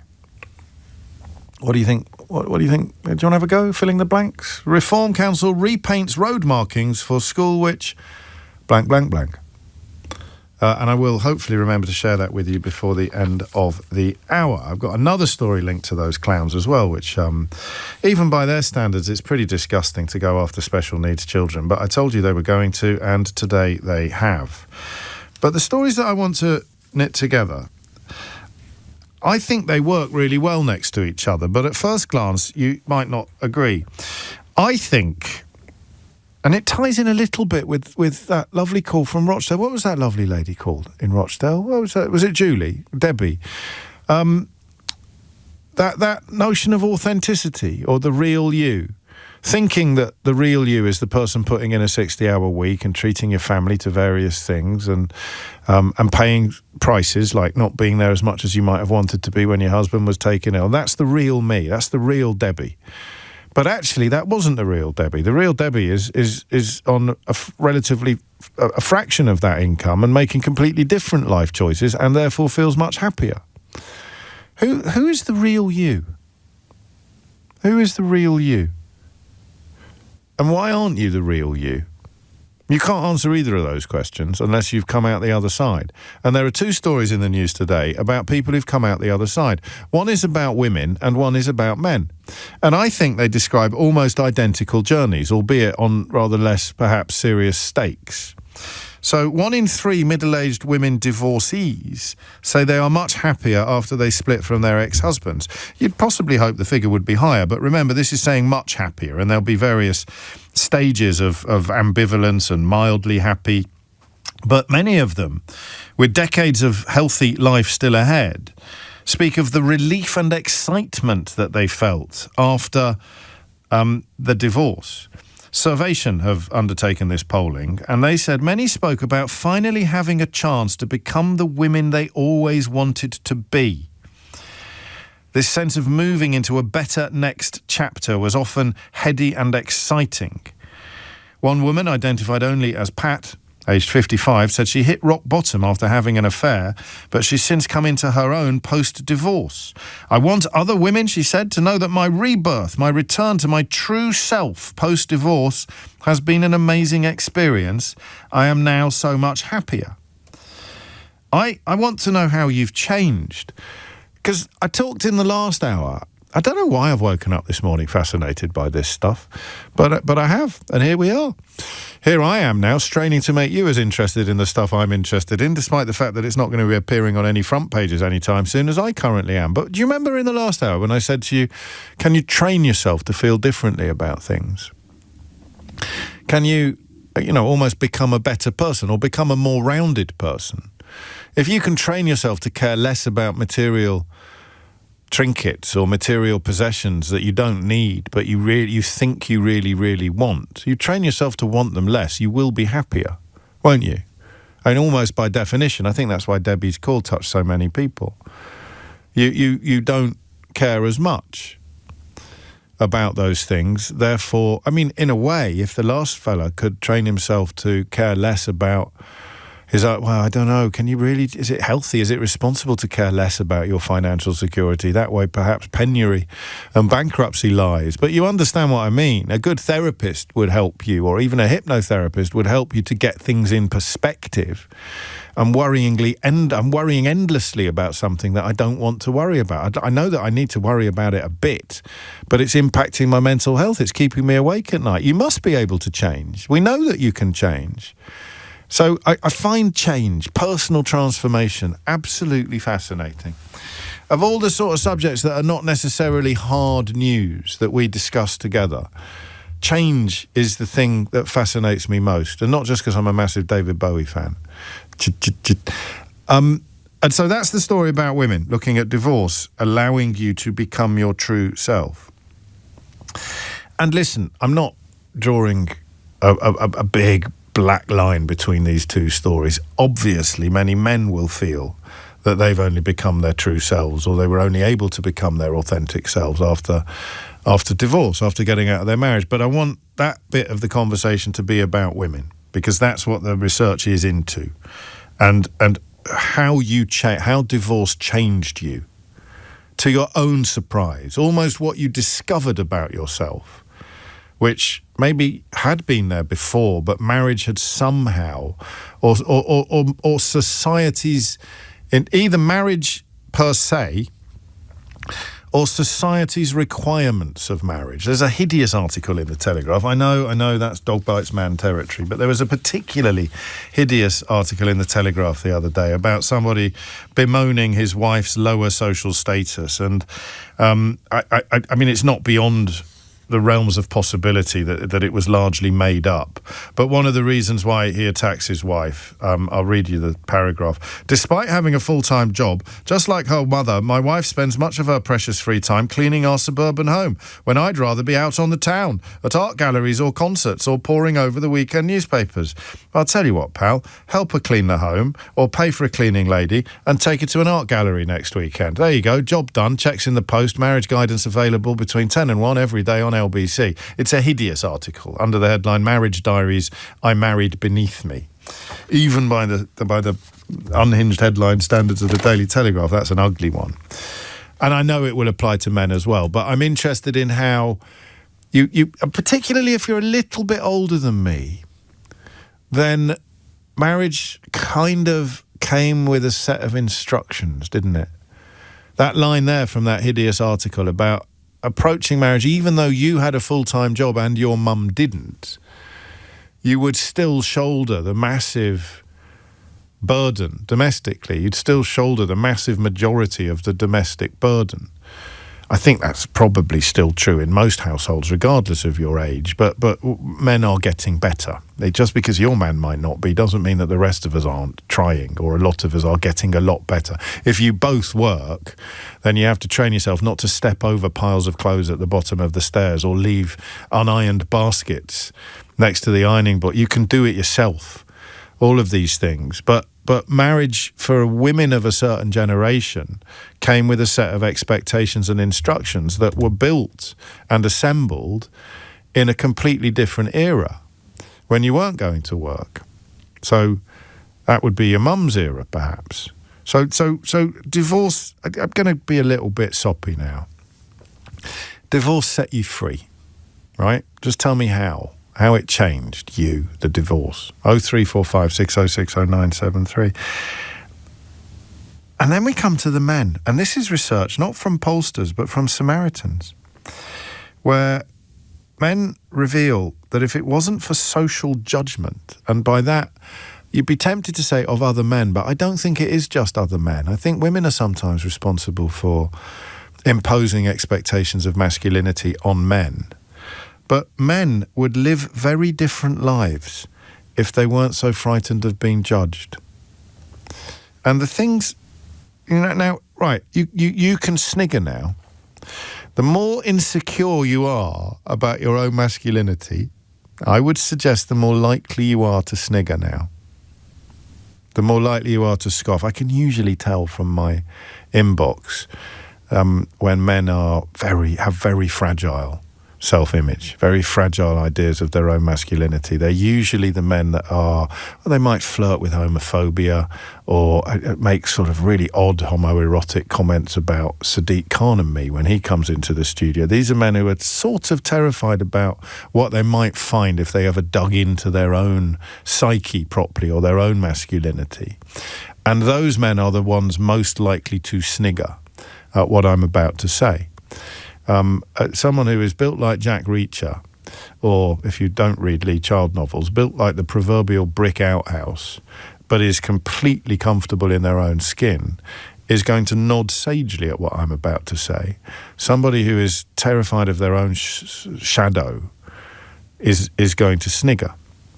Are you ready? Have I built it up too much? The majority of men would sing, paint, and dance more freely if they were unrestrained from social judgment. This is really important because it is tied to suicide statistics. 3/4 of deaths in 2023 by suicide were among males, and that will be partly a consequence of repression and an inability to articulate your feelings, a form of emotional constipation, if you like. And it's heartbreaking to see, and you've probably seen it in someone you love. You probably know, you may know that you're suffering from it yourself. I'm not happy, but I can't tell anyone. And of course, you don't necessarily have to tell anyone. It would be equally beneficial to do things that just make you happy for reasons that you're not going to be able to properly work out. A great friend of mine sings. Changed his life. Joined a choir. We didn't snigger. We just had no idea he was interested in singing. Been in the choir at school, it turned out, and he had memories of being transported emotionally by singing. He's not the best singer in the choir, but he absolutely loves it. His wife will tell you he has visibly changed, not just internally, but he has visibly changed. He walks a bit taller, less angry at home, better with the kids. Just goes once or twice a week, twice if there's a performance, once if it's just rehearsals. Been to see him. I'd love to do it myself, but I really, really can't sing. But you know that soul-soaring sensation that you get from singing. But the massive majority of men, even if, as I say those words, they found themselves thinking, yeah, do you know what? I loved singing at school and I haven't done it since. I'd really like to sing. Even, karaoke or something. I'm not going to do karaoke down the local because I'd get lynched by the lads. Hey, if someone listening to this now is thinking, I love singing, I do. I love singing, but I'm never going to do it. Why not? Samaritans know why not. Because you're frightened of social judgment. You are restrained by social judgment.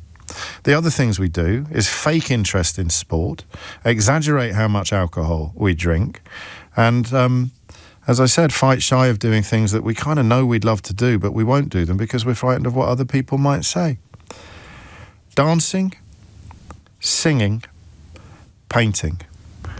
I'm going to add acting to that because that's my thing, and I've only recently kind of formed a desire to do it again, not for attention or for any of that kind of malarkey or to indulge my show-off gene. Don't even care whether there's an audience or not. I want to go to classes. I want to go to acting classes and do the things I loved doing when I was a kid. What I want, the producer has just very helpfully pointed out that my show-off gene is probably indulged enough already, thank you very much. That's the kind of teamwork and support. Those are the kind of social constraints that stop me from being my authentic self on the radio. So, oddly, and this is just the way the stories have fallen, and we don't need to read too much into it, but women discover their true selves when they get divorced, and men would discover their true selves if they could move through social judgment and embrace things like singing, painting and dancing. And that's what I want you to talk to me about for the rest of the programme. So, ladies, all the single ladies, or rather all the divorced ladies, how did it change you? What did you discover almost about yourself? And I've just realised I've been a bit guilty of this myself. Well, no, I haven't. Because I don't think that... What is it? Do you think I have been guilty of this? No, because that quote that we teased Steve Hardman Brexit Baker about, he'd probably be happier if he was doing some singing, some dancing and some painting. But because of social constraints, he says motorbike riding, hang gliding and fast catamaran sailing, because that's manly. That's what he thinks men do. I don't know. Let's not spoil his day by bringing him into this. It must be tough enough being him at the moment as it is, and I say that with concern and kindness. How did it change you? Like, actually biting the bullet, doing the thing that the lads, for want of a better word, would tease you for, because you're never going to get away from banter. The lads are always going to tease you. You're always going to get mocked. It's how men communicate with each other, and you two things can be true at the same time. You can have the banter, but you can also break through it and do the thing that somehow, I don't know what it does. It frees you. Tell me the difference it's made when you actually did, a little bit later in life perhaps, when you actually did the thing that's not considered to be very macho. You did it because you really, really wanted to. And you know that it's made every single aspect of your existence better. What was it? And what did it change? So for the ladies, divorce. And you have been amazed post-divorce to discover who you really are. You didn't actually know or remember who you really are. What did it do? Describe it to people. I don't want to encourage divorce, but I want to encourage post-divorce self-realisation. So ladies, divorce set you free. Men, non-traditional masculine pastimes. The thing you did, the thing you didn't do because you thought it was a bit girly, right? You didn't do it because you thought it was a bit girly, and then you did it. Give me a call and tell me what changed. 0345 6060 973 is the number that you need. 22 minutes after 12 is the time. Men would live more freely if they weren't judged by society. Headline number 1. Why women who divorce in midlife say they now feel reborn. Headline number 2. If those headlines are about you, I want to hear your story. James O'Brien on LBC. 23 minutes after 12. And I'm a bit... listen, I'm a creature of my upbringing as well. So I find stories about men embracing non-masculine hobbies, I think they become more... for me at least, they become more charming the more blokish you are. So the more obvious... So what you're really looking for is a 6'6" squaddy who loves crochet. Do you see what I mean? Or a 6'6" squaddy who loves ballet. It's why Billy Elliot's such a brilliant film, because of the backdrop, because of the context, because of the setting. But this got me in the feels from Gary from Southend. I stopped doing one of the things I loved, dancing, at a young age due to bullying, James. That's it. That's the story. Later in life, getting into music again and attending gigs with new friends, it all came back again, although still not in the formal sense, as in doing actual formal dancing. I also blooming love painting and singing, although I'm not particularly good at either. It's such a powerful thing, an artistic outlet, whether you're good at it or not.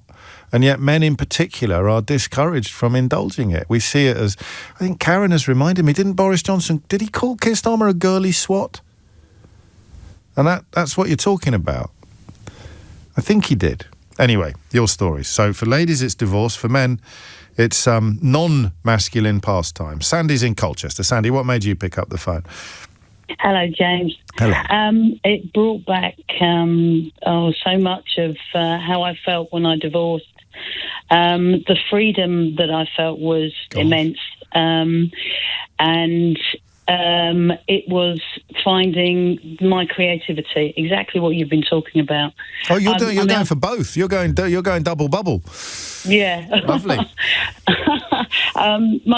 Creativity. I've been lucky enough to have had creativity all the way through my career. I'm a designer, but it was finding my going back to the artistic me of singing. Music was a very, very strong thing with me. It's probably the strongest thing of all with me.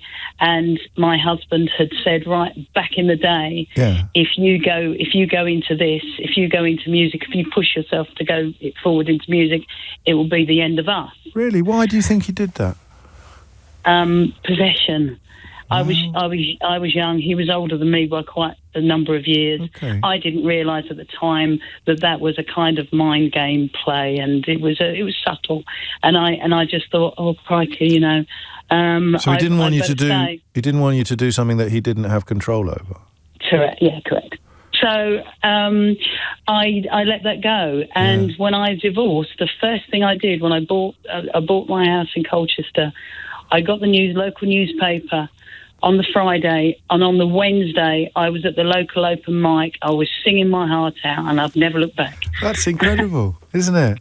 What I mean, that can't have been the only thing. So I mean, that's the perfect example of what being freed by your divorce did. But you had, I'm always a bit uncomfortable asking these questions because don't be uncomfortable. I can take anything. Thank you. So you had sort of suppressed your real self in order to keep your husband sweet. Yes, I had. Yeah, it was all about him. Yeah, it was all about It was all about status. It was all about owning things. It was all about showing things to other people. It was all about You know, I've got to a certain level in my life. You know, we had a lovely house, we had horses, we had loads of things. You've gone You've now gone into the last topic as well. This is an extraordinary call, is it? You're ticking off my topics like a shopping list.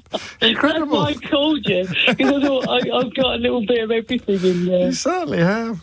And now I'm in a two-bed. I'm in a two-bed terrace, and I'm with a man who I absolutely know absolutely loves my bones, and I love his. And we just live a very comfortable and small life, if you like. So with your ex, it would be he loved what he thought you either A, said about him, or B, what he could turn you into. Yeah, he just said, I thought because I was happy, you were happy. Okay. And that's the situation he'd created. That's the environment he'd created where your happiness was completely irrelevant. He genuinely believed. Totally. He never asked me how I was ever in 23 years. Whoa, he genuinely believed if he was happy, you were happy. Yeah. He said to me, don't hug me. He said, I can't take the feeling crowded. Well, better late than never, eh? Absolutely. And you are literally the I mean, you could have been quoted in this story, like Pat describing rebirth, a true self post-divorce, much happier. And you sounded, I mean, I didn't speak to you during those 23 years, but you sound light. There's a lightness to your voice on the radio that's actually lovely to listen to. Emma has, as is her wont, dug into the detail here and the research. And, I mean, many studies show that men benefit most from marriage, longer lives, better health outcomes, while women actually thrive as singletons. That's not Sandy, because she's now in a new relationship, but she cites research from both Harvard and Psychology Today suggesting that cumulative stress impact is more likely to make a woman feel smaller and more inconsequential to the success of family harmony. And again, I hope it's getting better as the generations progress. But it's got echoes of boys and girls at school, hasn't it? Don't single-sex schools perform better for girls than they do for boys? Girls do better at single-sex schools than they do at co-ed schools, whereas boys, I think, benefit from being at co-educational schools. And you can see why. Speaking as the product of an entirely boy-based education from the ages of 7 to 18, I could probably be the poster boy for all the damage that can do to you. But remember, we want men as well, men who have discovered what Jackie just described as a consequence of doing things that other men might mock or that society might be judgmental about. Most obviously, Samaritans say today, singing, painting and dancing. More of that after the very latest news headlines with Dominic Ellis. James O'Brien on LBC. 12:33 is the time. There's no point doing any of this if I can't plug the podcast. This is nice from Steve. I really recommend Mr. Burton on the iPlayer. It brilliantly shows what you're talking about, James. Richard Burton struggling with his massive talent and his very, very masculine mining village background. You're right. It also features Toby Jones, who was the guest on... was he on last week's Full Disclosure? I think he was. Has Toby Jones been... Have we done the Toby Jones Full Disclosure yet? It was last week. And I've got one coming up, featuring Stephen Mangan. We haven't done the Stephen Mangan one yet, have we? Or have we? Someone should pay attention to this stuff, probably the bloke who presents both the radio programme and the podcast. But Stephen Mangan is in Billy Elliot, which is another film really about the tension between culture and masculinity, or masculine environments and certain types of culture. So there you go, Toby Jones and Stephen Mangan, either imminent or recently on Full Disclosure, both popping up in this conversation. It's a great recommendation as well, Steve. It's a beautiful, beautiful film. This got me as well. James, I'm 6'2", ex-squaddy, £200, shaved head. I sew my wife a handbag or something similar every birthday. On our 30th anniversary, I enamelled a brooch for her. I'd rather do things like that for a living than work in construction, but I can't afford it. I envy my 6-foot son, who is a 20-year-old semi-professional drag queen, dancing and joking on stage off Canal Street. That's up in Manchester. I'd have gone all Jake the Poacher. That's a brilliant Withnell and I reference, prancing like a bleep. I don't even know if that's a bleep, but Ofcom are very strange, and it's not a word I'm going to say on the radio. If you're familiar with Withnell and I and the character of Jake the Poacher, then you'll know what I just bleeped. When I was younger, hopefully I'll grow out of all this further before I die. But doing the art and the handbags, why, are beautiful, and it sounds like you're getting something out of it that you're not going to get anywhere else. Lots of messages coming in, and I do usually prioritise callers, so I'll just do a couple more. This is really poignant. I'm now retired, and I thought I'd have all the time to myself to do what I always wanted to do. However, I'm trapped with the housework and looking after a dog that I never wanted. I envy my friends who are single. I'd love to get my freedom back before I leave this world. I'm convinced that women are better off without the stress of being in a relationship. I was toying with the idea of leaving the last line off that text and asking you if you thought it was from a man or a woman, because it was obviously from a woman, wasn't it? And it is obviously speaking to precisely the phenomenon that this story today addresses. And the men thing is the thing that other men might pretend. That's it, because no one really goes, what's that all you're singing? Oh, you big girl's blouse. That's projection. It's another thing from therapy. If I point a finger at you, there are 3 fingers pointing back at me. So you tell me that you're singing in a choir. I call you a big girl's blouse. I'm worried about my own masculinity. You tell me that you're singing in a choir. I say, that's incredible. Oh, I'd love to do that. I'm not worried about my own masculinity. I promise you there's something in that. It's not going to be true of every single example, but generally speaking, you tell someone you're doing crochet or dancing or singing or painting, and one of your male mates, and you know which one it would be, one of your male mates goes, oh, you big girl's blouse. He's worried about his own masculinity for whatever reason. At least that's my theory, and I'm sticking to it. David is in Palmer's Green. David, what made you pick up the phone? Yeah, it was just this thing about men doing things that are not necessarily masculine. So, yeah, I do. Well, my goddaughter would laugh at this because I do Zumba, and every time I tell her I'm going to a class, she has a right old chuckle. Zumba. But it's like going to it's like going to a party every class, and it keeps me healthy and stuff. And I also do a bit of sewing and tailoring.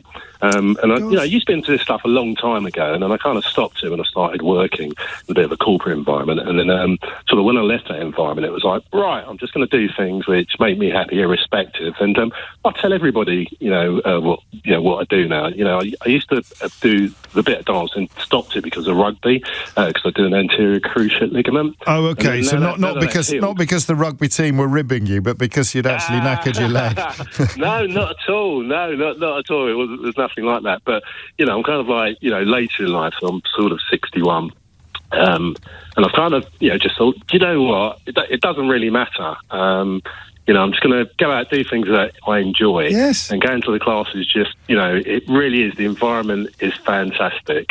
Get a little bit of, sort of. You do that. There's another thing that I do is a thing called Kangoo. Have you heard of it? No, I haven't.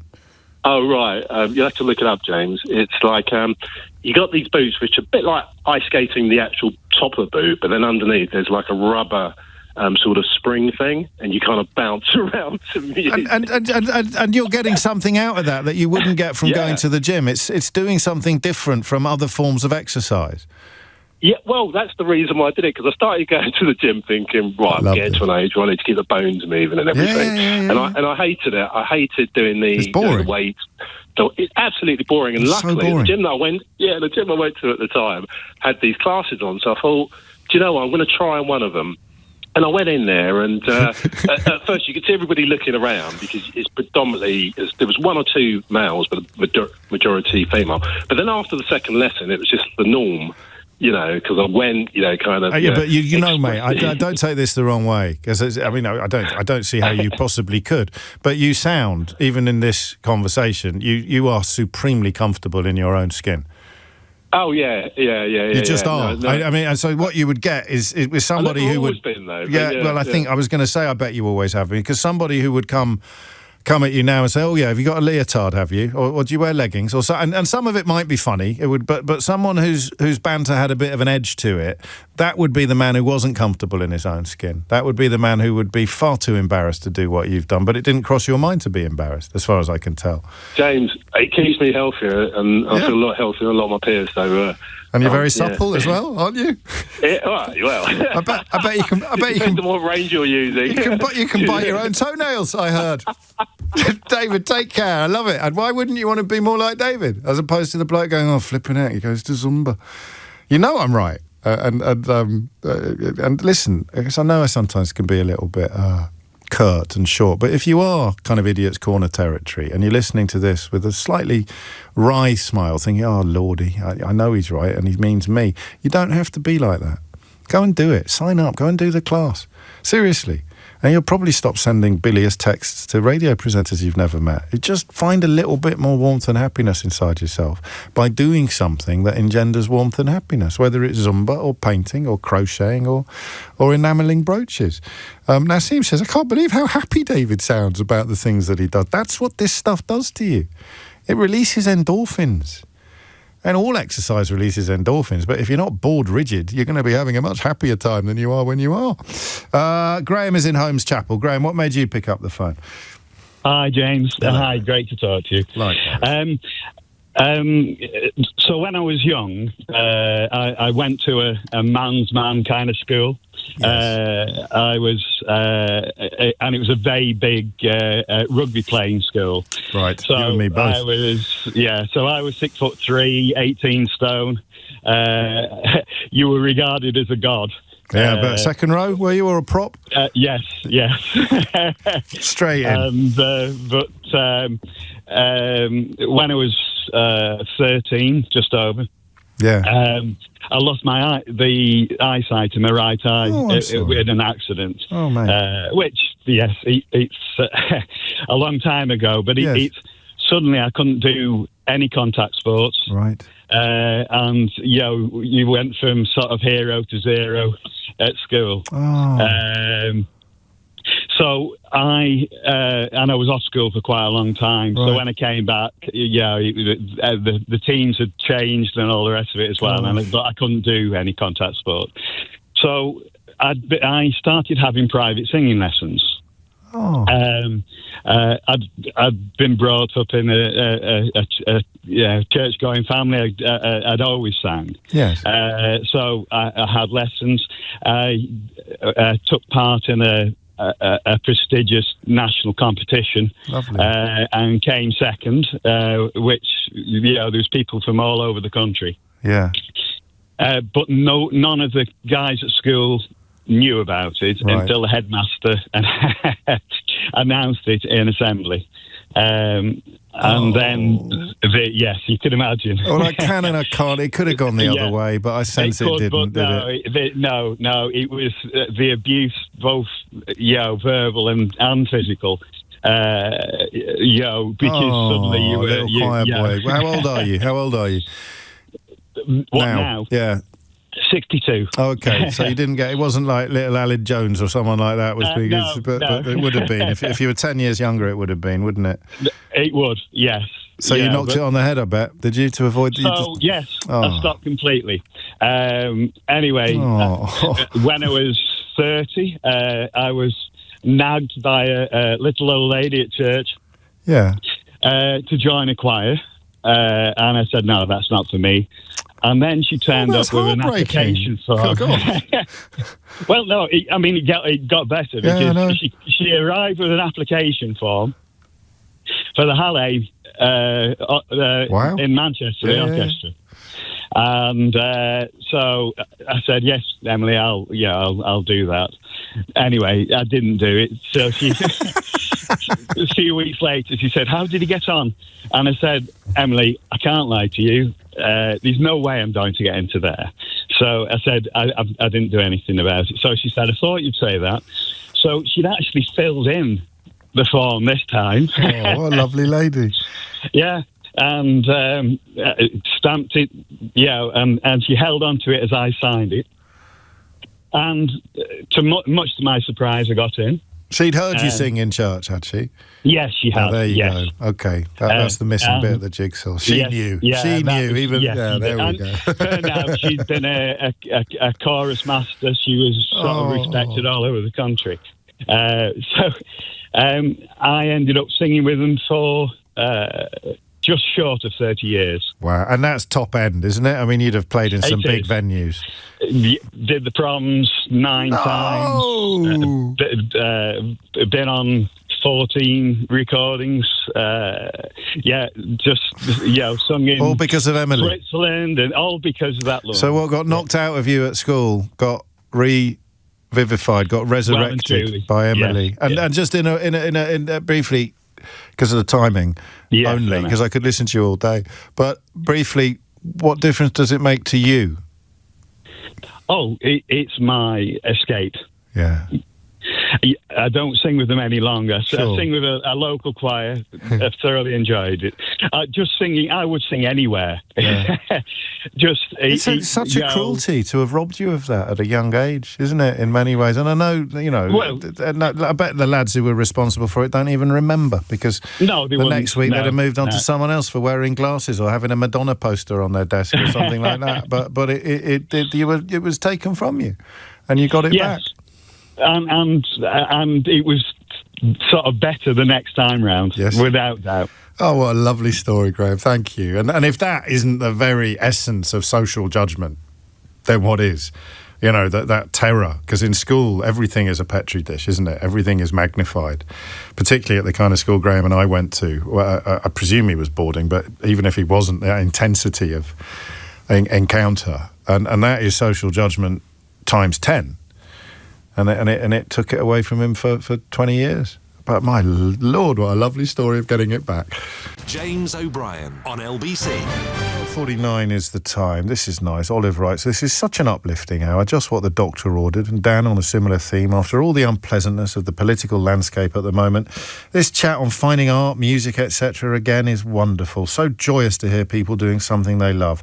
I'm definitely not crying. It's a cold wind, okay, says Dan. And so, because of that, and other messages saying exactly the same thing, I'm not going to revisit the claim or the call, well, just the insult by Richard Tice of special needs children. I'll get stuck into it tomorrow, but I'm not going to sort of be seduced back into the cesspit that him and his colleagues inhabit when we're in the middle of a little reminder of what life could and should be like if we were all a little bit kinder to each other, rather than looking around for people to abuse and coming up with autistic children who were ear defenders in Richard Tice's case.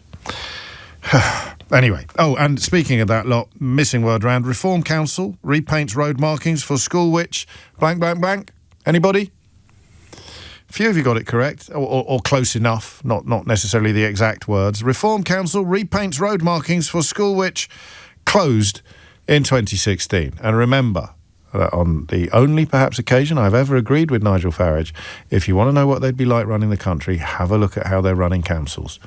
So closed schools up and down the country can look forward to having the school go slow children markings repainted on the roads outside. Back to life changes. For ladies, it's divorce. For men, it's art or creativity. It's things that... And of course, the misogyny that underpins it is real, because the things that these men are most frightened of are the things that they think are female pastimes, feminine pastimes. And if you're really frightened of doing something that is perceived as a feminine pastime, it's probably because you've got a problem with women, which is, of course, what misogyny is. Sorry to put a slightly darker shadow over proceedings, but there's a reason why the social judgment is there, and it's important to recognise it and remind ourselves. Sammy is in Leeds. Sammy, what made you pick up the phone?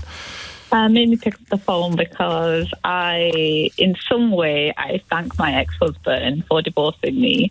It's like I have a new lease of life. I've been able to breathe, apply, find myself in spaces that I was existing. I was not living in that marriage, and being in a place where I have now 3 daughters who are teenagers and young women. It just feels like that was the best move for us. At that time, of course, it felt as though my world had come crashing down. I couldn't think for myself. I always used to cook according to his choices of menu. Wow. There was no choice there. But now there's so many different cuisines. There's a change of palette. There's, appreciation of music and different ways of creativity. And my children are, when I see them thrive, I just feel as though, in a way, I am grateful that this step did take place. And it's like, I feel I'm free, and going forward, my children have that choice to choose. Which you didn't realise you'd almost had it taken away. Can you remember any moments? Can you remember, like, when you began to emerge from the heartbreak and the sadness and actually started thinking, hang on a minute, that wasn't normal. This is better. Yeah, it was close to when I nearly had a mental breakdown because I was severely pregnant. This individual had just walked out on me. There was a condition: either keep the marriage or keep the pregnancy.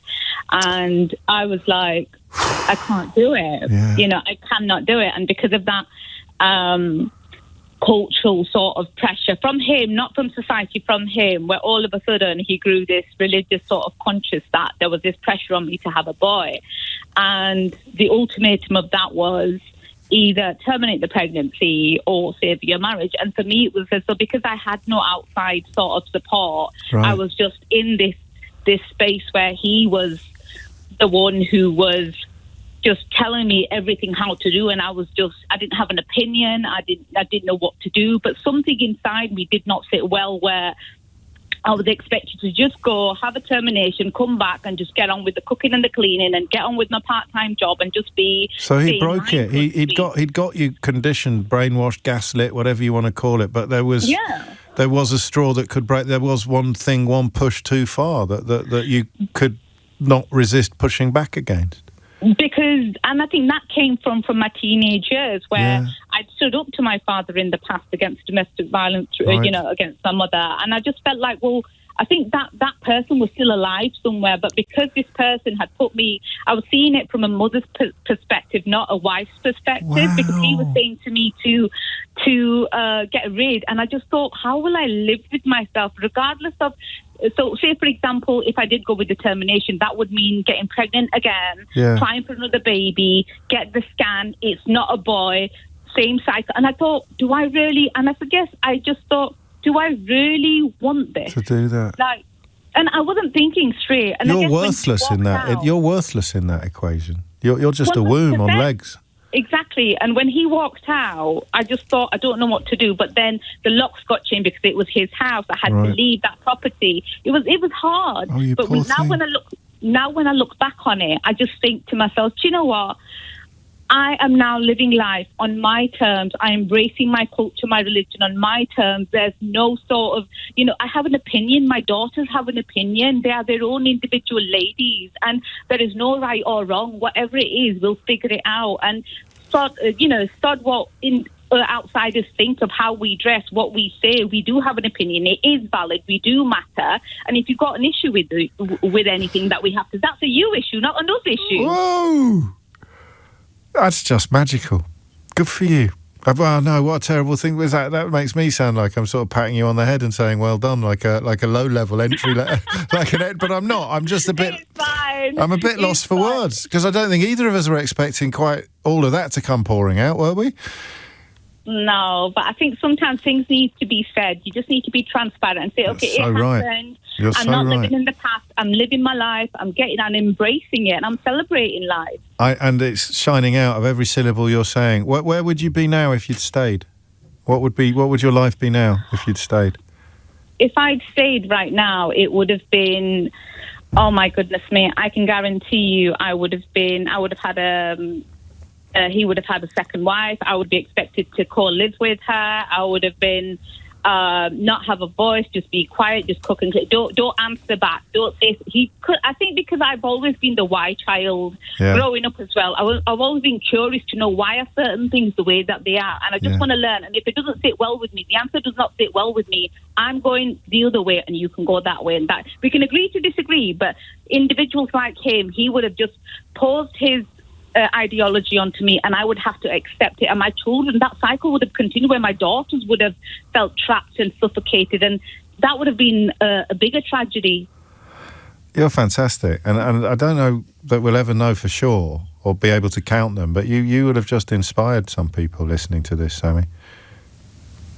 Well, that's what it is. Share your stories, be out there, celebrate. Don't be afraid to call out these behaviours and let them, not even in Islam this is acceptable. A lot of people seem to think that it is. Well, it is not. It is cultural divide, narrow-mindedness, ignorance, and if you the status of a woman in Islam is quite high. But unfortunately, some of these narrow-minded individuals just seem to think that you need to be covered up, you need to be like you're a piece, you're an object, you're a property. No, you're not.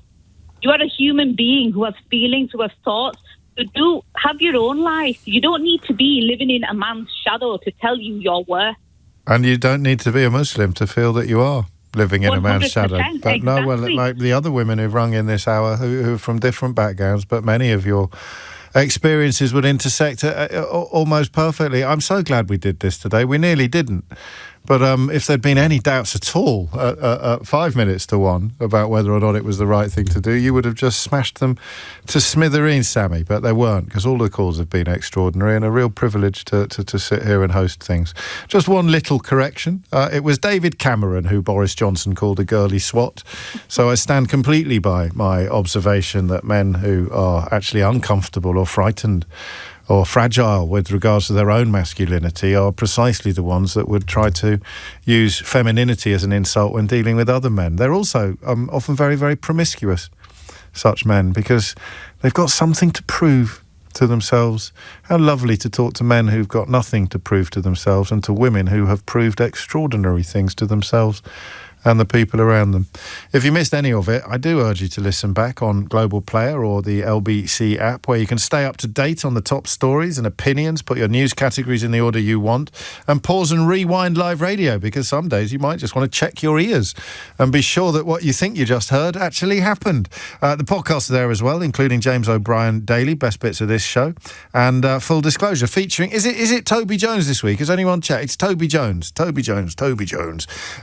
the official LBC app for free from your app store now. Tom Swarbrick will be with you at 4, but now it's time for Sheila Fogarty. James O'Brien on LBC.